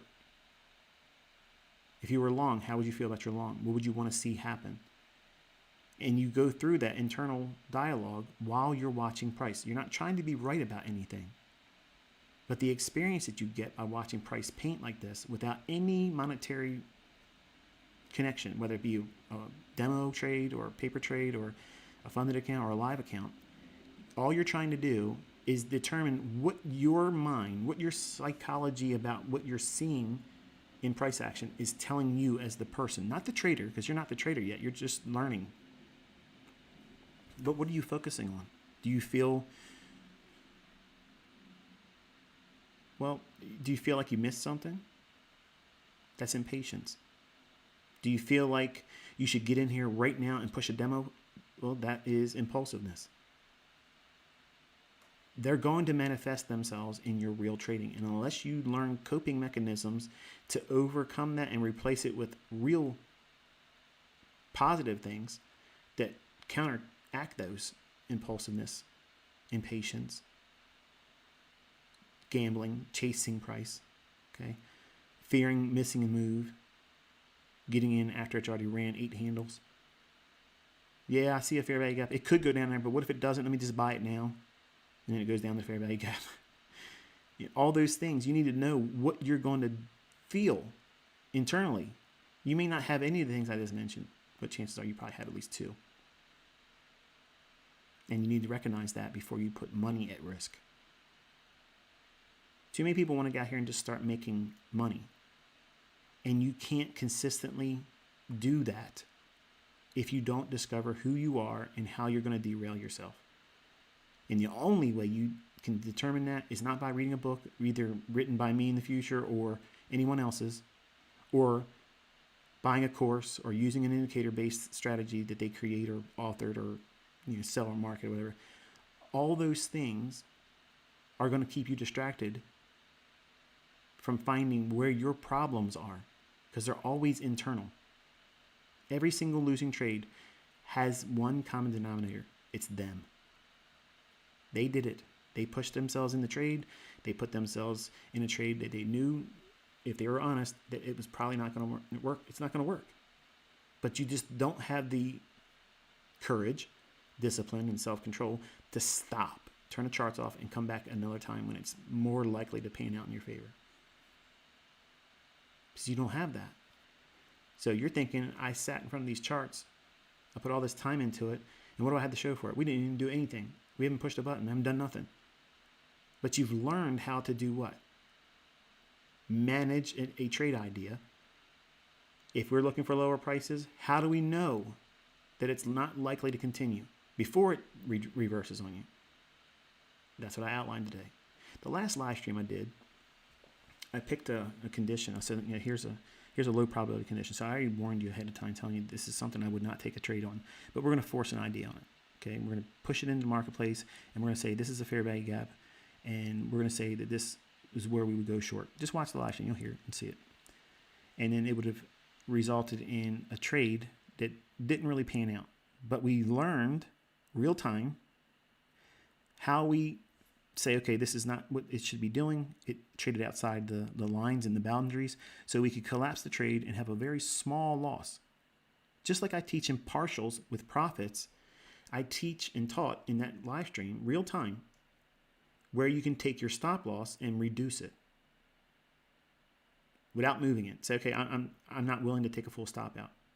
Where in that trade, I would have been a full stop. And I even talked about when I was a 20-year-old, where I would wrestle with the idea instead of saying, I'm wrong, and either close the trade, take partials off, not in profit, but take partials in terms of the position size and reduce it to which would otherwise be a reduction in exposed risk. I didn't want to do that as a 20-year-old.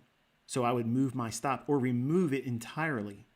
And if I would have done that in that live stream, you can see the effects of that. And that's what I was doing to myself as a 20-year-old. But you heard me explain how that is not what you shouldn't see that in price. So therefore, you would collapse the trade here. And then I moved over to NASDAQ. And it's okay, here's a buy. And then showed you how it went up. And that would have covered and mitigated that loss. And then you can go back to the original chart or market that you're following, which was ES. And then we watched it go up and it panned out like gangbusters. Those are the lessons you can't learn from a book. And nobody includes those lessons in their courses because, trust me, I bought just about everything that's available. I don't buy it anymore. Ever since 2007 or 8, I think that was the last time I bought anything. And I was really just buying it just to see what they were doing and see if any of my stuff was creeping into things. Now everything has got my stuff in it. But it's incomplete. Because these types of lessons, I can't communicate it effectively in like a book format. So the things that I can't teach in the books that I'm writing, I'm including in these live sessions because I'm going to refer to them by date in the books so that we can see I'm referring back to something I talked about in these very live sessions. So that way it kind of gives you a greater context and example versus if I just showed you a chart that's static. You weren't here. You weren't there at the time, where now you can see this is what it was like. This is what we were watching. This is what was impactful at that time. To me, if I would have learned like this, I would have been far better sooner. So I try to teach in a way where if I could go back and be the mentor to myself, that's who I'm talking to. And again, I'm talking really to my child. So we're seeing a run that would have smoked the guys that say, don't take partials. They don't see it coming. We can see it. All these warning signs are there. We're not surprised by any of this. So that buy side up here at 41, 42 and 3/4, that's where we're looking to see go.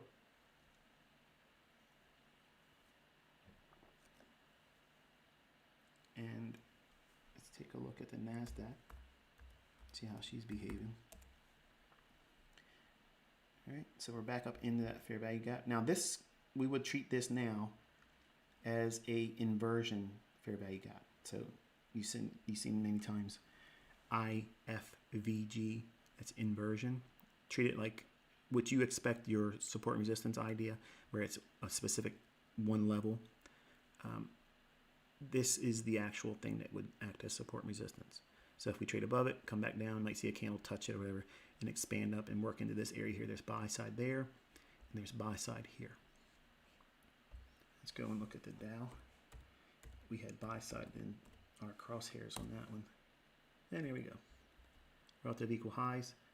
I told you what would be above that buy side. What was the warning sign? We already seen sell stops taken on this pass below that low. So this is just a retracement lower, but it was helpful in the regards of how we would manage our ES or a NASDAQ trade. Take partials. How much? How much of a partial do you think you would have taken, given the context I was outlining real time with this low in relationship to that low, having already seen the sell stops?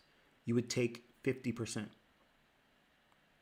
You don't take your lowest partial off. You take a large portion off. Because you have warning signs that it's not likely to do what? It's not likely to go lower. But if it does, that's great. You have the half of your position still on in the short on ES or short on the NASDAQ. And let's go back to ES. I'm telling you folks, man, I would have paid a fortune for learning how to read it like this. And no buttons are being pushed. But you're gaining all kinds of insight that just can't be appreciated until you see what it feels like to have it the next time you look at price action. You have experience that you can lean on. It's not the same as if I write a book or chapter. You can't just take that information from the pages and walk out here into the charts and feel like you're connected to it. It's not the same experience. Whereas watching price action and seeing the things that are going to creep into your trading. You know, think about it. How many times have you read a book? Things that are going to be problematic to your trades and why and how they form. That's chapters I'm writing, but they're not there in books right now. Everything that I do in my mentorship is along the lines of those types of things. I'm filling the void that everybody else has. It doesn't matter if you like me or don't like me. It doesn't matter if you are profitable or unprofitable with your strategies. The things that are permeated in everybody's experience as a developing student of price action or trader, we all go through these things. And we all know the things that we hate about trading. You hate having to wait for the setup. You hate having had sat in front of all these charts and time wasted in your mind, but you're not wasting time. When you're new, you should be in front of the charts. You should be there, looking at, watching how price paints, studying the time references and where the setups form. Where's it turn? How far does it go? Where's it gravitate to? Where's the draw on liquidity? How much drawdown was there? Once the formation occurs for your entry, your multiplier, your PV array forms, how much time does it take to get to that buy side or that sell side in deference to the short holders? Those things are impactful because you're going to see when I show a trade example, I'm catering to the short attention span that social media has cultivated in everyone. Now, admittedly, I have a very short attention span too. It makes it very hard for me to focus on any one thing. I'm easily distracted. But when I'm talking about candlesticks, my attention is focused, so I can kind of be a little bit more balanced than I normally am if I wasn't doing this. If I was just out here talking like on a Twitter space, then I go off the rails and my mind just runs. But here, it allows me to keep my focus on the context of what I believe price is doing, the internal dialogue I'm sharing with you real time. But you have no idea the impact of studying without pushing a button is going to have on you until you start doing it. It's not wasting time. You're investing in yourself, and you're rewarding yourself with experience that you can't get any other way. You can't. There's no other way to obtain this except for being in front of the charts and studying it real time and measuring how you, each one of you listening to me, are going to bring to this endeavor your own problems. But you don't want to see them as problems until they manifest in your charts, your trading, your perspective, and how you react to what price is doing. Are you mad about what has happened today? Are you angry that it didn't do a specific thing? That's showing you something about yourself. And books don't do an efficient job of dealing with identifying that, number one. And two, how do you correct it? Because that's exactly what's going to undo you. That's the thing that's going to be in your way. It's not the fact that these concepts don't work, because they do. It's not because the logic is flawed, because it isn't flawed. It's what you're doing with the information. What are you doing with this information? Are you abusing and using it outside the rules and context that was presented to you? 99% of the time, if any of my students have that, that's exactly what they've done. Or they listen to somebody else that has dollar menu mentorships, and they want to do everything on a 5-minute trainer basis. And you can't condense this. These are things that you have to go through. And this is exactly what I was putting my mentorship students through who paid me. They had to sit here and watch me jawbone about the price action. And because there was no button being pushed, the weak-minded individuals would quit. The ones that endured it, they're the ones you're seeing now that are being interviewed. They went through all of this. And they did it when I wasn't doing it too. They took it serious. They treated it like a business and an investment in themselves. And if you don't have those characteristics in yourself, you have to develop them. Otherwise, you will be removed. This business has an efficient way of taking out the trash. And if you come in here with a trash mentality that it's going to be easy for you and it's owed to you to be fast and quick, you're going to be treated like trash. You're going to be taken out in the bin. And there's nothing you can do about it until you change how you think. I had to endure that too. I didn't like it. It wasn't pleasurable. It wasn't fun. I tried to hide it. I tried to pretend it wasn't really there. I tried to blame everything I was learning. And it was me. And then when I corrected those things and replaced them with being diligent, organized, placing limitations on what I'm expecting to see in price action. What do I want to see? What shouldn't take place? And then spending time identifying the things that repeated that caused or negated those conditions being in price. That's the workload that everybody else that tries to teach my stuff doesn't deserve the credit they receive because they didn't endure anything. They're just echoing me. And you're echoing just a small portion of it. This is the stuff. This is the stuff that I would have paid 10 times what I charged for mentorship just to have experience shown to me like this. Because these are the things that I hurt myself with, not knowing these things. Not knowing these things and allowing a very small little disruption.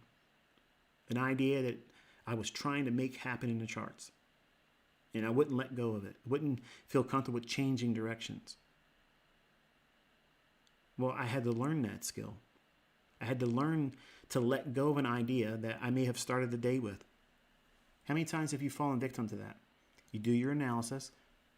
You have the expectation the market's going to do a specific thing, but then it doesn't. And then you get stopped out and you force it. Oh, it's going to do it now because you're right. And then you take another trade and you lose.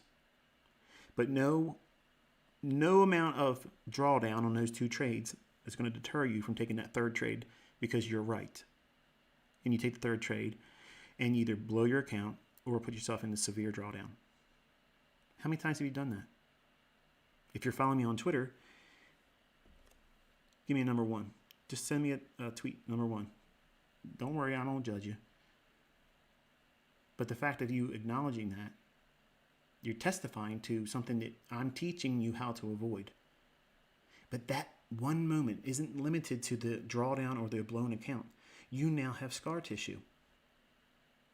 And it's going to impact every trade that you take the rest of your career. And you want to minimize scar tissue in the beginning, which is the reason why I teach through demo. You don't have any reason to be upset, but you have all the upside in terms of understanding and learning. You have pain-free learning, except for pride. And for men, that hurts worse. Some men would probably cut their pinky out before they had their pride hurt.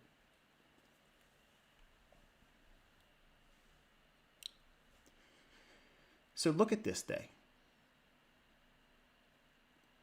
What do you see here that frames very, very high probability and low risk? It's not there, folks. It's not. There's fluctuation in price. Price changed, yes. There was a rate of change from high and lows. Yes, that occurred. Absolutely it occurred. It occurred, definitely. I'm not denying that. I'm not arguing that. But what here in price action screams at you that I should have taken this trade and I would have felt strong convictions about having done so and had no fear. I wouldn't be impacted by the slow, lethargic price action before it moves. The back and forth choppiness that it trades back inside of a 4.5, 5 handle consolidation before it moves. So that's the difficulty in teaching with static price action. Showing you a screenshot saying, look at this, look at this, look at this. This is the reason why I told everybody my PDFs that were being shared and leaked when I was doing paid mentorship. That stuff doesn't work for you, okay? It doesn't work. The PDFs were just for students to write their own observations and notes, what they felt when we were doing the lesson at that time, just like this right here. Everything I've talked about here, it probably bored the socks off of some of you, and you probably already turned the video off, and you probably can't even hear me telling you this part. But the other individuals that are still here, you have exactly what it takes to learn this. You're here. You're here when it's not a reason to push a button. You're here understanding what it is I'm teaching, explaining to you why price is behaving the way it is.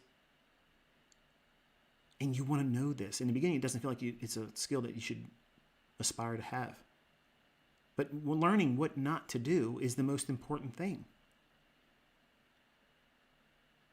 Imagine we were learning how to skydive. You wouldn't want me as a skydiving instructor. I'm scared to death of heights. But they teach you all the procedures about safety, and you never got in an airplane yet. How's your parachute packed? How do you pull the parachute? What happens if your chute doesn't open? What happens if there's a problem with your parachute? What's the procedure? What do? You use your reserve. So they're teaching you that in advance. So that way when you do, for some stupid reason, I don't know why anybody would jump out of a perfectly good airplane, but hey, everybody finds their own thrills and seeks it in the way they want to do it, right? Don't treat trading like that. It should not be an adrenaline rush. But you do need to have those procedures in place and understand what it is you're doing and why you're going to be responding to the market. Notice I said responding, not reacting to price. You're responding to the market and what it's presenting in terms of climate and condition. We're not reacting to price to get into a trade. Now, we can respond to what price is showing us and an unwillingness to do a specific thing, and then we may close a trade or take a large portion of our existing position off. But we're not reacting to price to get into a trade. We're not, because that's chasing. We're not chasing price. We're anticipating specific things. And if the things are not panning out, why should you push the button? If everything is moving against you in the idea that you're expecting to see unfold, and it's not really moving all that much, why should you be incurring risk? Because you're going to equate that you put time in front of the chart. So therefore, I got to get something out of this. So why do you want to open the invitation for a loss? How are you going to feel about it then? You'll never be able to take the information that was presented to you in a situation like this, like today. If you go and say, okay, I've had enough of this guy talking. I'm just going to go and take a trade. And then you take that trade and you lose. Everything that you would have retained as insight, useful information, you now have replaced with a negative experience. Now you did something that I told you you shouldn't do, and that's going to be in your head. Ugh, I hope I never meet this guy because he's going to say, I told you. I would never say that. I don't need to, because you're going to do it the rest of your week, rest of your month, until November, and even after that. Because you're doing something you know you shouldn't do. But your impulsiveness, your reluctance in allowing yourself to go through this experience, which is normal mentorship. This is exactly what it is. If you do anything, learning, there's those dry spells of things that are most important, but nobody wants to go through it. They want to get right to the brass tacks, the nuts and bolts. Give me the action. I want to get out there and start making money. And you'll see stuff that isn't there. You'll see something in charts that isn't likely to really produce much at all. You'll force it like an ink blot. You'll see what you want to see. You'll manifest the very thing that you want to be there, and it's not there. You're imposing your will.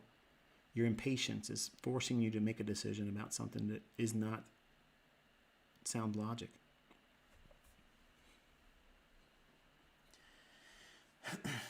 That's a nice reaction here at that new week opening gap high, 41.40 and a half.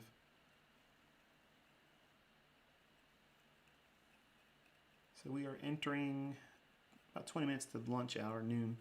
I'll hang out with you until noon. So I'm looking at the dollar index. Dollar index has buy side resting around 102.23, 22 and a half, something to that effect. Just look at your 5-minute chart in the high formed between 8 and 9. On your 5-minute chart, that would be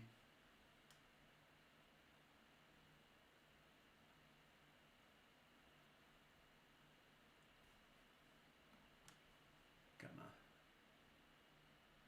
mouse here. Hold on 1 second. Yeah, 102.22. 102.22 is buy side. It's not much, I know, but I'm watching how dollar, if it can trade above that, how it behaves. Euro and cable have just basically marked time, hasn't done much at all today.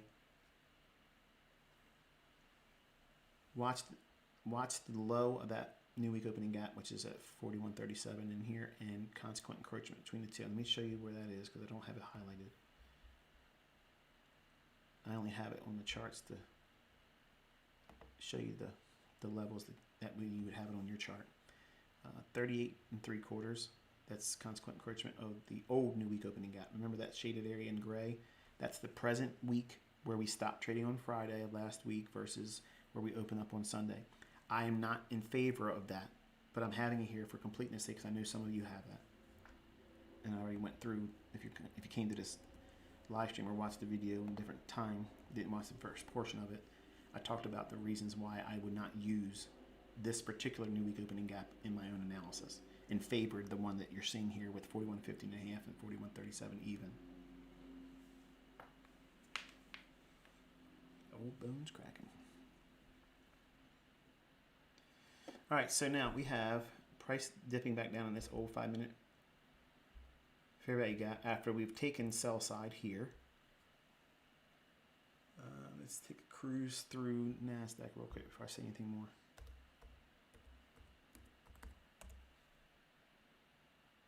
Ugh.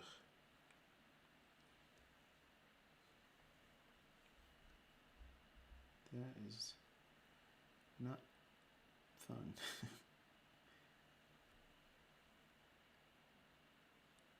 Huh.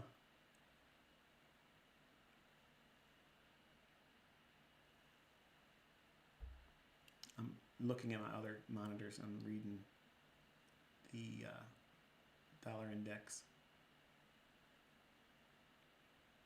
Let's take a quick look at Dow.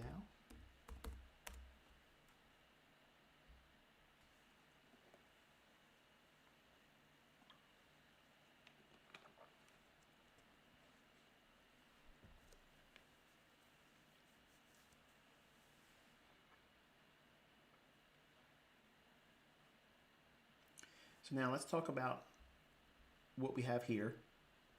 Because we have taken buy side with this run up here, if we were to break lower, and that would be, it would need to go below this low right here. Okay, so below 33,812. That could set the stage for a run in here if dollar runs higher, which I'm not all that terribly excited about, but I do have an interest at 102.22, how it trades there, if at all.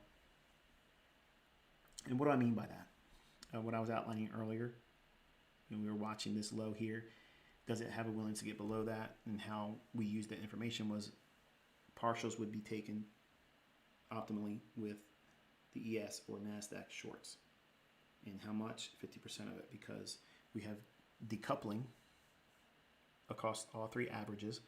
The averages should agree. They should all be moving in tandem.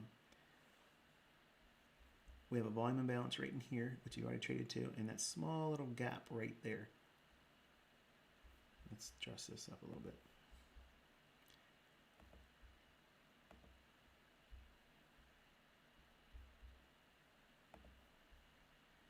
I'm not going to do the volume imbalance. You can see that yourself here.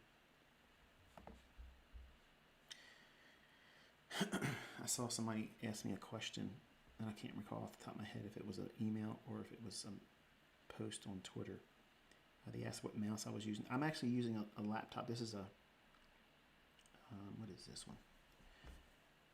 A Spectre, HP. Yeah, HP Spectre. It has like a, it's like a mouse. I forget, it escapes me now. It's like a mouse pad thing, touchpad. The reason why I don't have an external mouse on this, because this actually only has one USB port on it, and I have to use it with the microphone that everyone likes to complain about. This says it's too low. All my settings are high. They're all high, and I don't know why folks say that they can't hear me. But we're seeing a nice reaction here. We want to see it trade below here.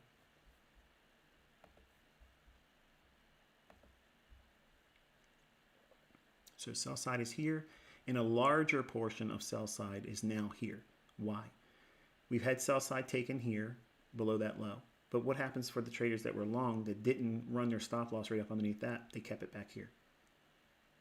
Well, if we trade below this low here and accelerate below here, that stop and these sell side liquidity, that would be the PM session if we can get a rally on dollar.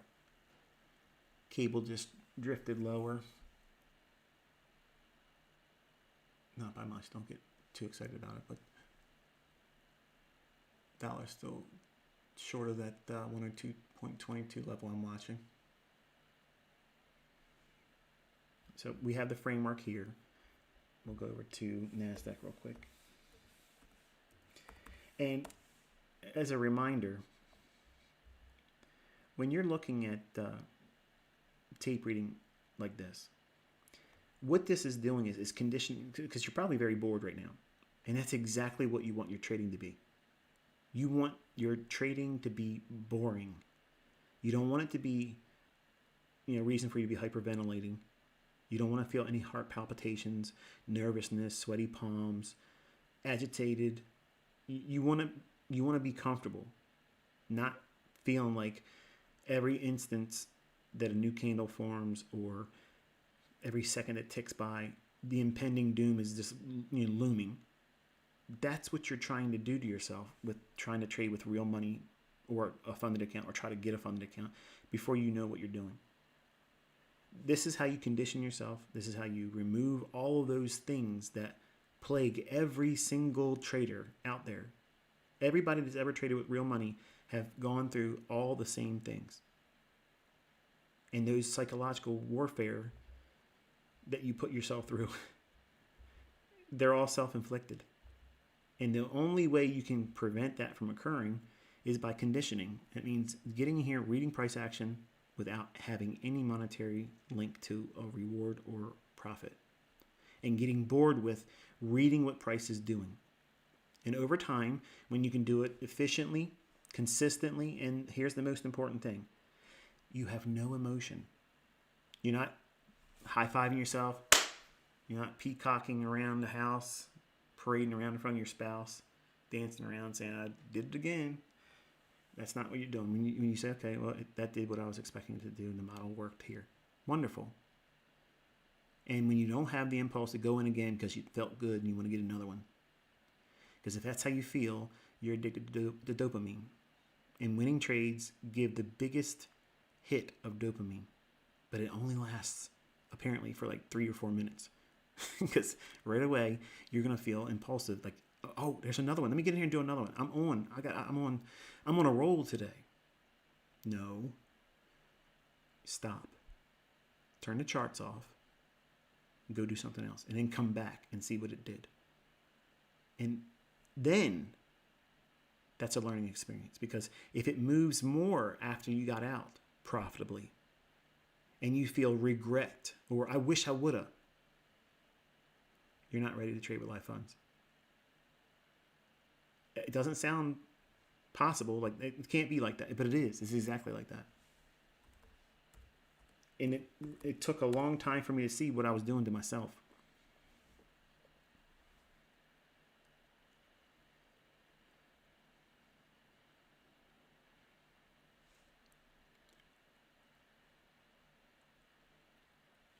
All right, now think about what we've seen this morning. I'll cover the lunch run for you. We have seen this morning price drift in a consolidation lower. Where is the liquidity at for those individuals that have made money going lower? Above here and right here. So the way this works in lunchtime trading is the lunchtime hour going into 1:30 New York local time. Typically, not every time, typically, majority of the time, let's say it that way, the run during the lunch hour up to 1:30 will be a run against the positions or where stops will be placed on the bulk of what was seen in the AM session. Meaning, where was the move? The move was from this high down to that low. So where is the algorithm going to seek to reprice to introduce that liquidity to the marketplace? It's this high and this high. So you want to annotate your chart like that.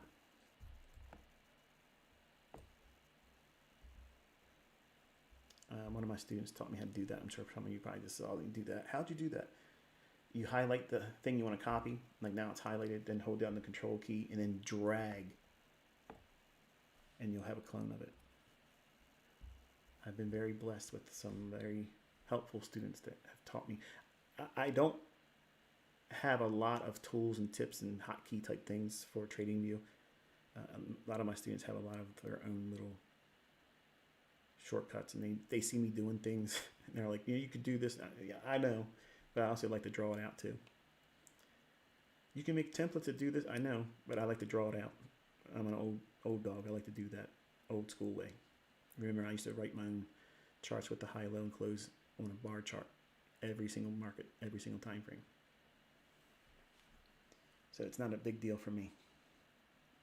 I'm not impatient. I'm not lazy. I don't need an indicator to plot everything for me. I like plotting it myself because that means I'm thinking about it. And the indicator might be flawed. It might do something wrong. It might refer to something incorrectly. I don't have any faith in it. And again, I'm not lazy. So.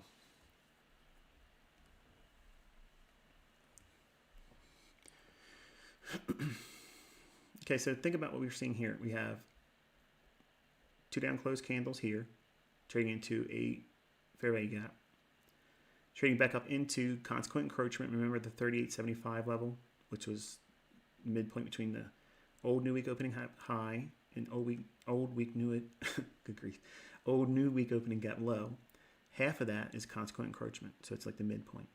So we would like to see it accumulate here because we already tapped into the high of the down closed candles here. That's an order block. We also have consequent encroachment.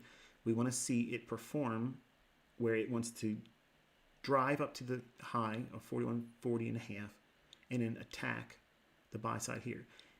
If it can get to that high, we want to see speed and distance to do what? Run for the orders over here. Why would we want to see it deliver like that? Why would we want to see speed and distance once it trades to here? Because anyone that has a stop loss here would want to do what?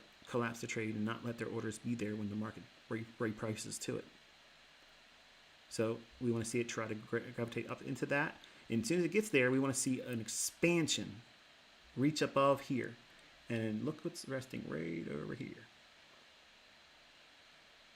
We have a little bit of an imbalance here, and buy side's resting above that.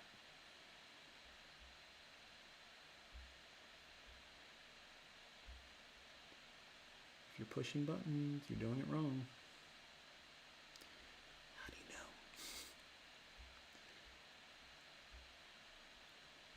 Okay, so you have a small little fair value gap and buy side resting right above that high here. So we'll do that again here.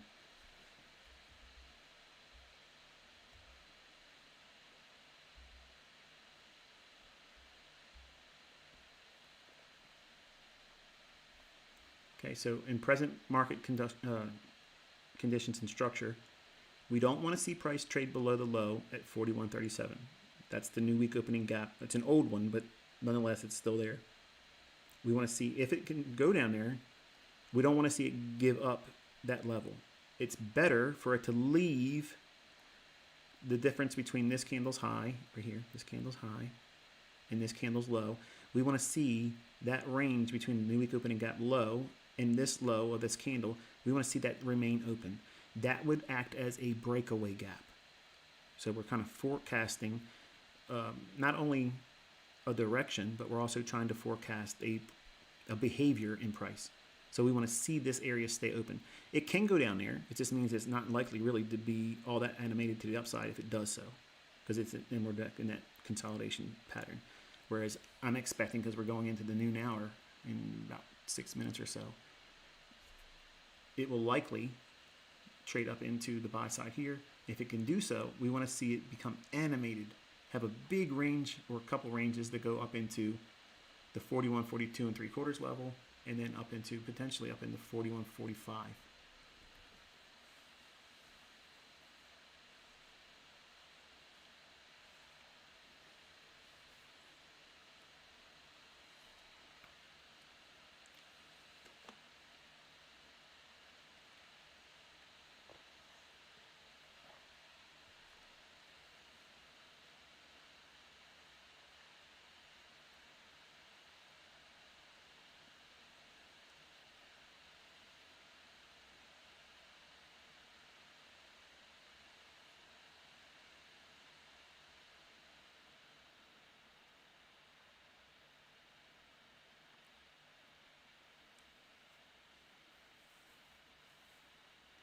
I'm going to be here, but I'm just going to walk away from the charts for a minute. I will be on mute, so I'm here. Just give me a minute. I got to step away.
Okay. If you follow me on Twitter, just want to verify you guys can still hear me.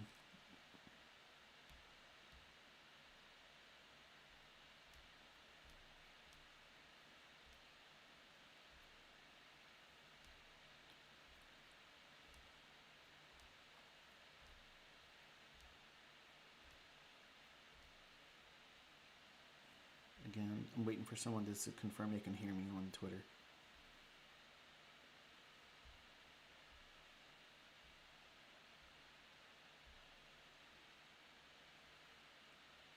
Thank you, sir.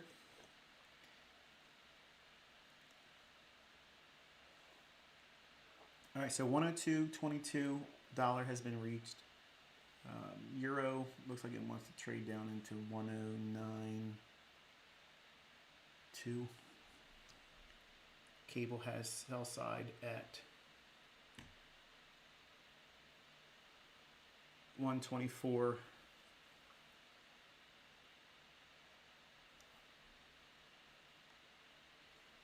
All right, so we had a little bit of pullback into that little area here.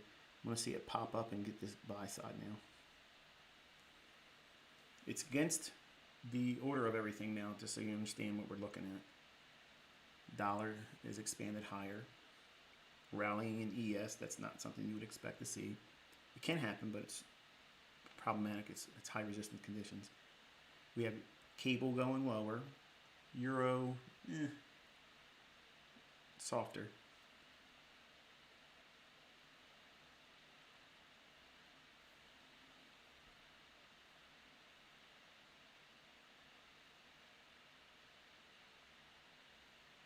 Looking at NASDAQ here, hold on 1 second.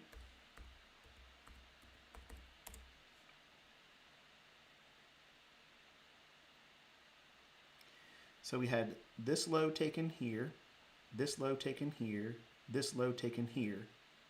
Was there any animation to the downside? A lot of movement lower, big ranges down? No.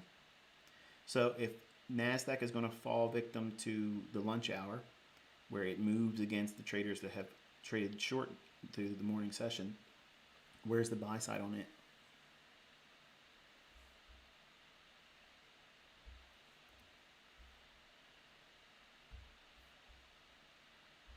Here and here.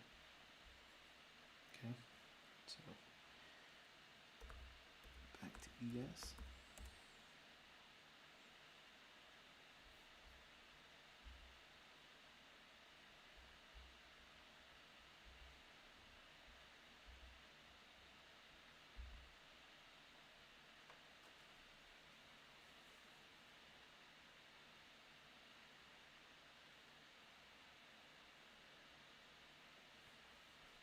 I said I was going to take this off. I apologize. Still on there.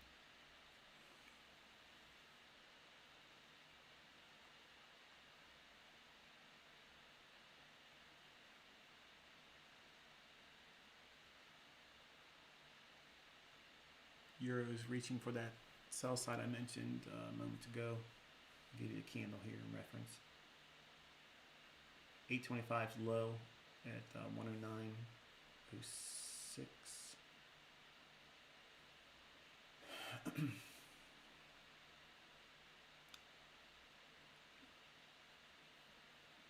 ES is rallying against rallying dollar and falling FX pairs.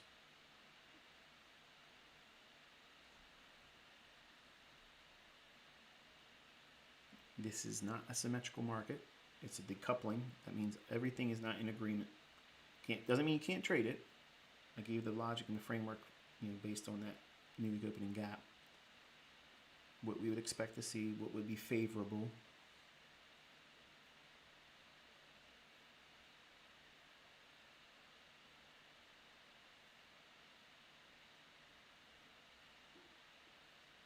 Now, you're all spoiled with the volatility. There's your run on buy side, so that's been taken. So when you're watching price action live like this and you're tape reading, you want to keep your annotations on, but just lighten them up. That way you keep your focus on the ones that are active still. So that's been done, and this would be remaining. So now think about what I outlined. When we were trading in the 90s, trading S&P, your daily range was extremely small. Like this is what that range was like this day here, and it would bore the socks off of you all today, because a day like this is probably nerve-wracking, because you want to see these big runs and big, extrapolations to the upside and downside, and a lot of whipsawing around. You're all spoiled with that level of volatility. when I started, the volatility was very small and contracted. So I'm not afraid of these days. I just choose to wait for when I know the market's likely to create a larger magnitude of a move. And I know what I'm looking for, so I know I can be patient and wait for it. Where you, if you're new and you don't know what you're looking for, and you fall victim to yourself, you get impulsive. You don't know how to wait. You think every day is going to be a big day. So you go in there and you plunge doing something you shouldn't do, but not realizing you shouldn't do it, maybe because you're too new. But we're back at this. This is the current present new week opening gap. Again, that shaded area, okay? So that way we're distinguishing the difference between that one, which I don't care for, I don't have any respect for. This is the one I was referring to here. Now let me take you back into what I was saying when we were right here. I want to see it come back a little bit. It can go down into this range. We don't want to see it go down below the 41.37 level. So there's a limit, okay? I want to see price go down below this low, but I do not want to see it go down to this low and lower. It can go to that low, but it's better if it doesn't. Why did I say that? I said that if it stays open partially here, it would act as a breakaway gap, allowing for, even against a higher running dollar, even against lower moves in euro dollar and cable, ICT, I'm not a forex trader. It doesn't matter. We're measuring risk on, risk off. The movement in here, below that low, inside of this area here. So what I was really framing was what? The fair value gap, limited and framed on the basis of the new week opening gap low of 41.37 and this low right here. See that? Now, if you don't have my new week opening gap concept, if you're not interested in it, if you're not looking for it, if you don't have it on your chart, if you're not aware of it, you won't have this context. You'll just see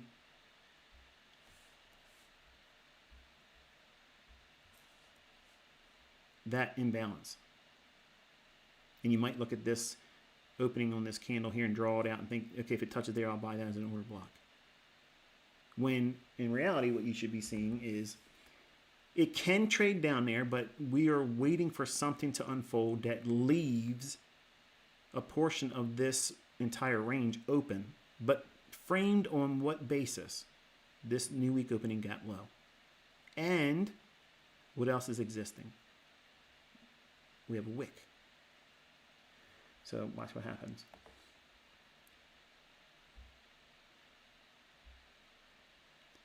$41.38 even. The low on this candle comes in at 41.37 and 3/4. That means to get that book of 41.38, it's got to go one tick below it. The difference between the bid and the ask. The reaction off that wick, and here's your fair value gap using the context of the new week opening gap low, which is this here, okay? We're trading down, falls just shorted by one tick, consequent quotient of the wick here, leaving this portion open, acts as what? Breakaway gap, fueling it to run to buy side. What's the context? The context is we are in a time of day where the algorithm changes its delivery. What is it going to do? It's going to move on traders that have open positions that have made money in the morning. Where's their stops? Boom. If there was no algorithm, these things would not happen. They wouldn't happen just like I outlined it. They wouldn't perform this way. They wouldn't be this way. They wouldn't march to the step that I gave it. Don't listen to these people that say there is no algorithm, because they're marketing something else that they're trying to make money off of, which is nonsense. Now, let's just play devil's advocate for a moment and say for a moment that the dollar wasn't rallying at the time. Okay, and I'll show you what I mean by that. This is the dollar right now. So we've been seeing all of this. So I called this move on the ES. It's not a significant price move, but that move was what the move were in the 90s. Like in the 80s and the 90s, that was a move. Like that was a move that you could be proud of.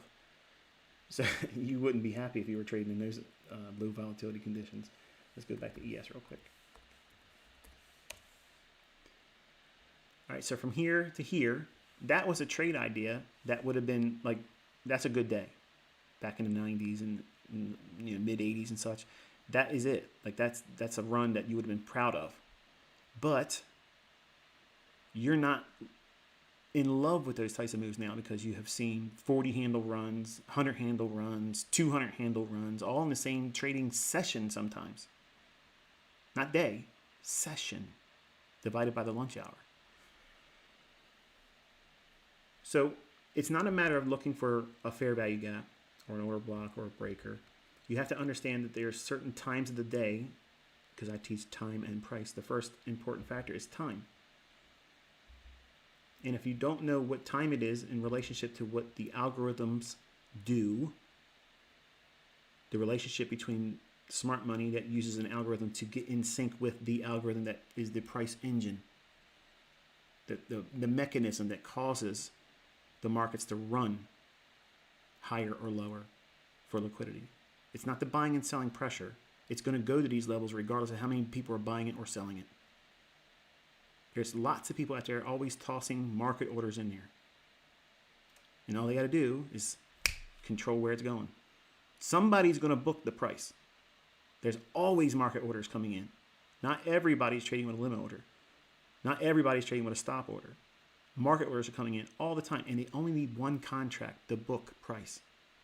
So your idea about volume is flawed. You have to know what they're doing, why they're doing it, where they're taking price, and for what reason. And when is it expected? Time. When I'm teaching you how to anticipate certain events by time. So I'm not worried about missing moves. My students are not worried about missing moves. Why? Why are they so confident when they're being interviewed by the funded account companies that pay them out? That's the common denominator. They're all saying, my students that are being profitable in those funded account companies are the most confident. They don't sound like someone that just got lucky. That's coming from their own words, their own interviews. They're talking and saying those things.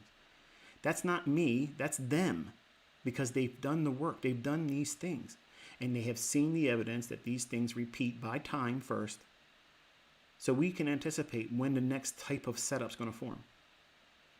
So in the next 5 or so minutes, I'm going to close this video out with these talking points. That way you can come away from this today with the right mindset. We are not falling victim to being surprised by price action. We're not ever looking at price and saying, oh my goodness, where did that come from? Why did this happen? Like you've never heard me say that. I'm never going to say that. I'm not surprised. Everything that I'm teaching you is scripted. Everything that you see in price is scripted. It's already predetermined. You're so busy worrying about your indicators and entry models to pay attention to the fact that these things are repeating every single day and every single week. And unless you look for them, you won't ever identify them. It'll never happen. You'll never pay attention to it because the magician's got you over here with the sleight of hand. You're watching this hand when the real work's done in the other. They got you looking at indicators. They got you arguing about what method's better. I don't have a method. I'm the market. I'm Mr. Time and Price. Okay? I'm Mr. Precision. I'm not a method. So when these things are observed and studied, you're not surprised when you see things like the buy-side liquidity that's been delivered here. You're not surprised by the fluctuations to a very specific level in a manner that is predetermined. It's predictable. That's the thing that most people don't understand. That's the power that you're looking for, but you can't identify it. You don't even know that's available, so therefore you don't pursue it. And then you come into contact with me, and then you're seeing these types of things here, and they're not big runs. They're not big price runs. I understand that. But the range in itself hasn't been much at all anyway. But here's your buy-side liquidity as well. Here. So that one's done. And the people that left early, thinking they weren't getting anything from it today. They have no idea what they're missing.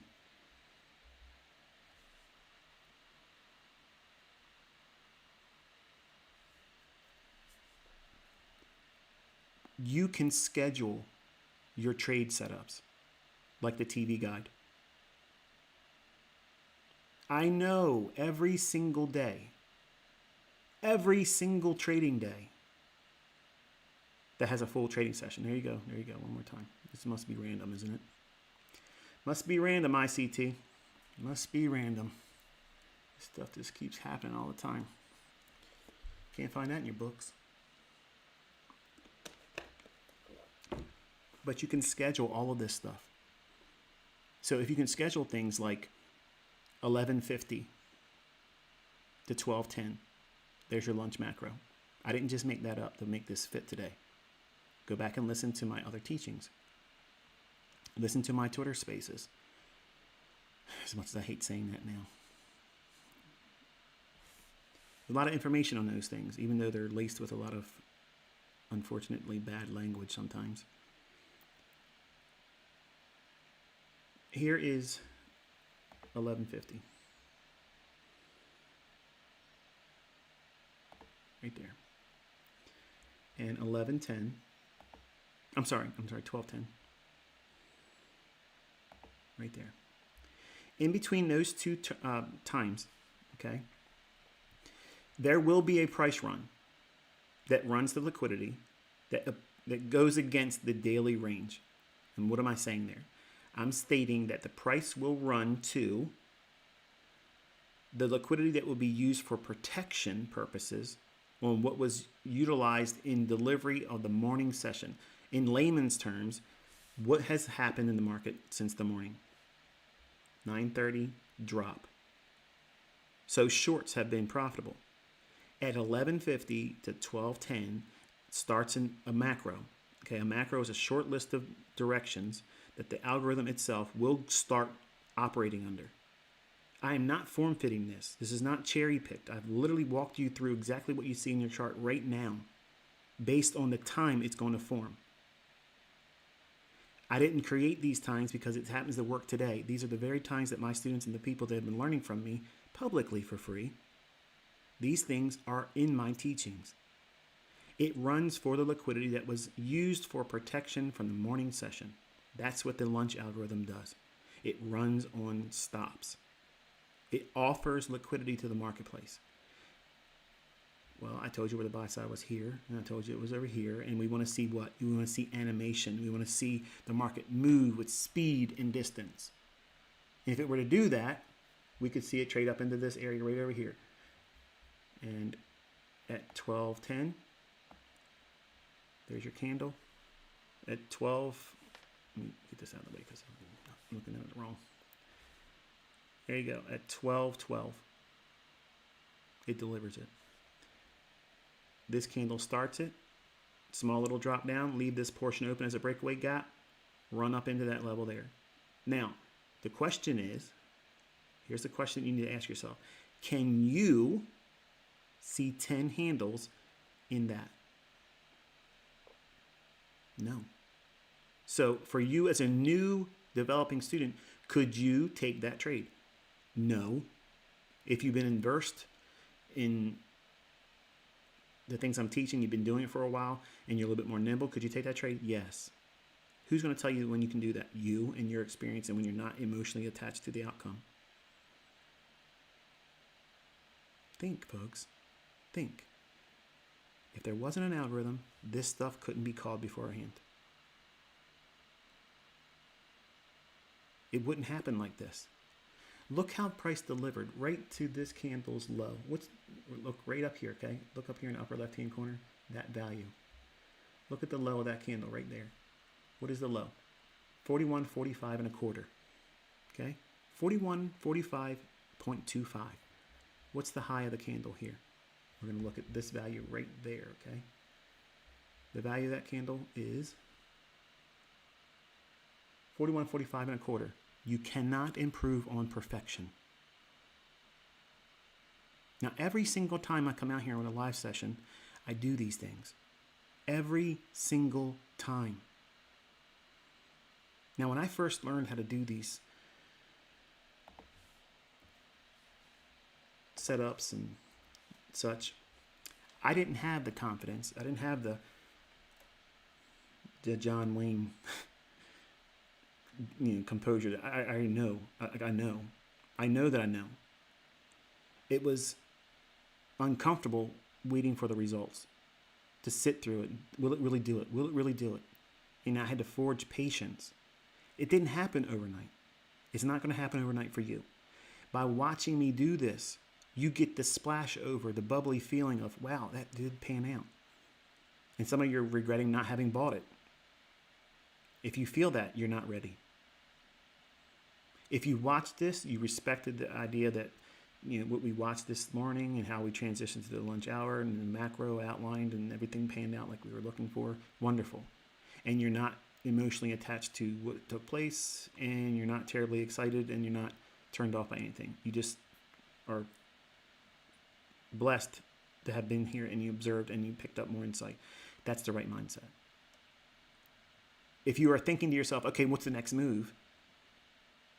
You're impulsive. You're going to have to fix that.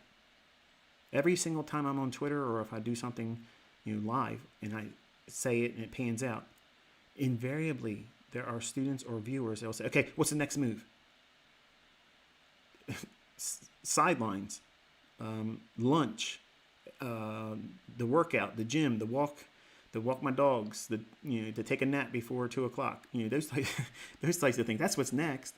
Just because the trade closes or the idea comes to fruition doesn't mean, okay, immediately go into something else. Let's go in here and do something else now.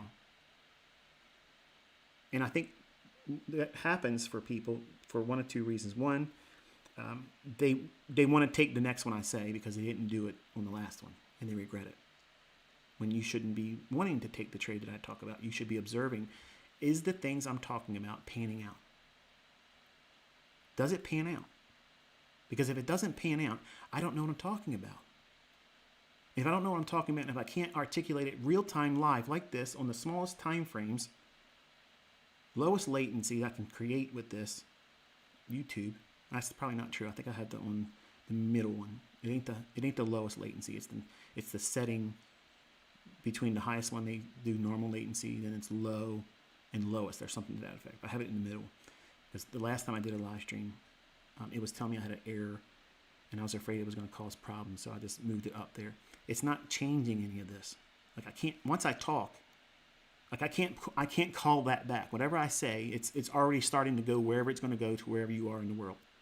I can't take it away from making it to your computer or YouTube servers.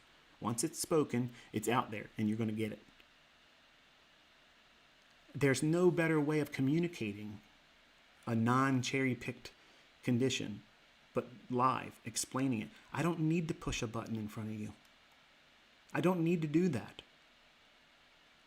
The folks that say I do, you're not paying attention. You just simply want to copy me. And I don't want you to do that. I don't want you to feel that you have to do that. If I don't know what I'm talking about, it will be apparent and obvious. And it would have been apparent and obvious by now. But just because we can see these types of moves doesn't mean that it's probably the best trade for you right now. Or it's a trade that you should be taking.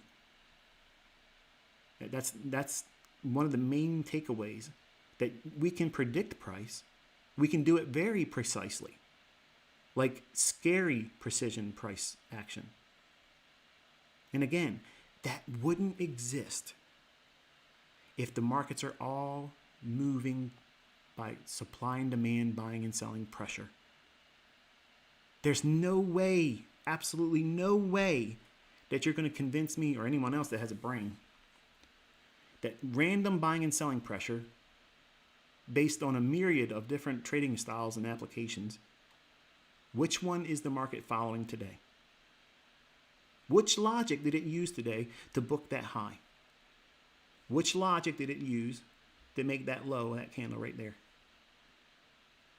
What framework did it use? Did Wyckoff tell you at the time it was going to do that?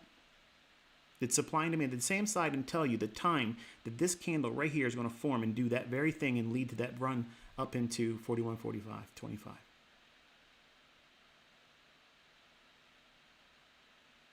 It's not anywhere else. You're in the right place. You're in good hands. I'm not charging you anything. I love doing this. I want to see you succeed. I've given you more time than I allotted for today. Because I know if I sat here long enough, I would get that 1150 macro. That's why I said I'll stay here till 12. My students knew exactly where we were going with that. But you as a new viewer or a new student, you have no idea.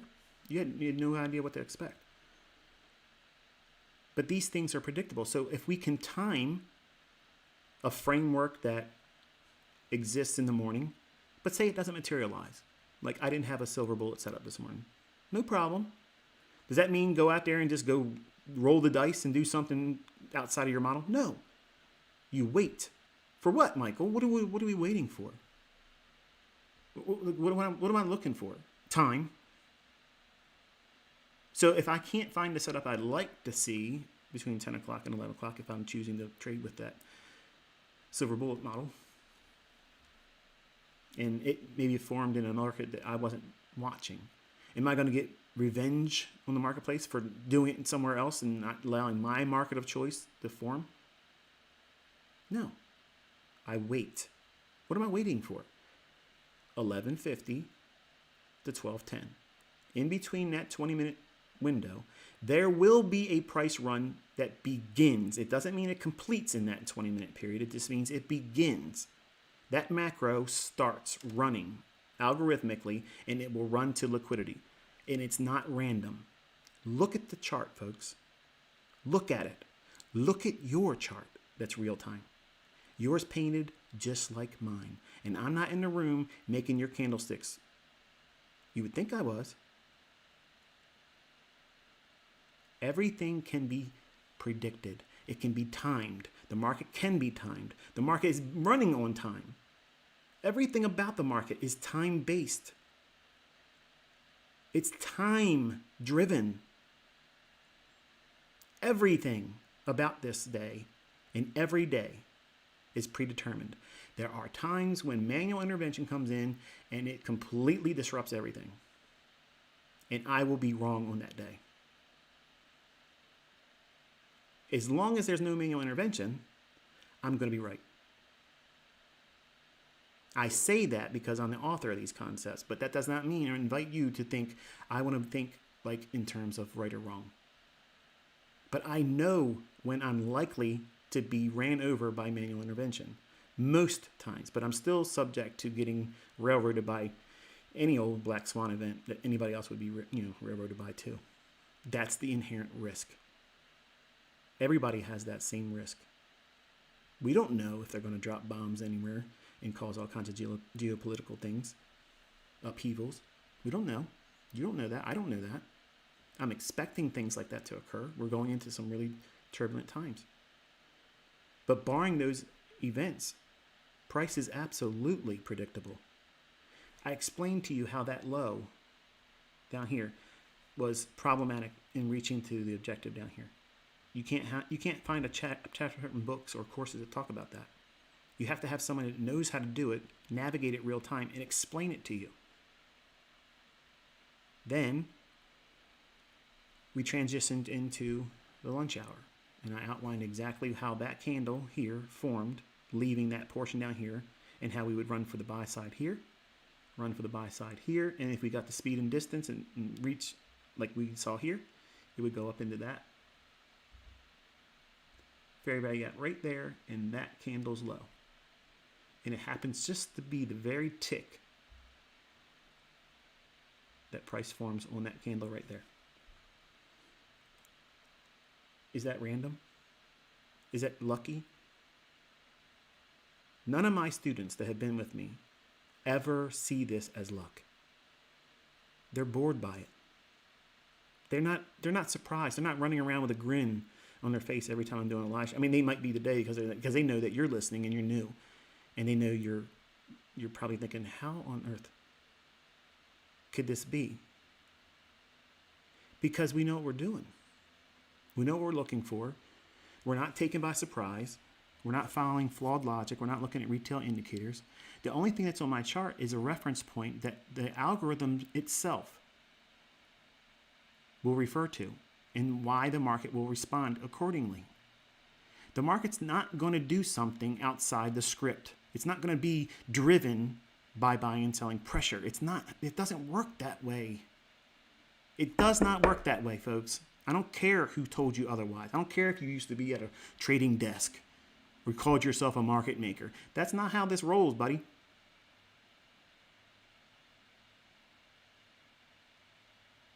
I ain't never seen a market maker come out here and talk where the price is going to go, and it delivers it to the tick.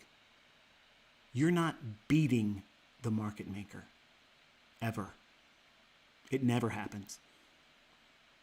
Because you can't control price.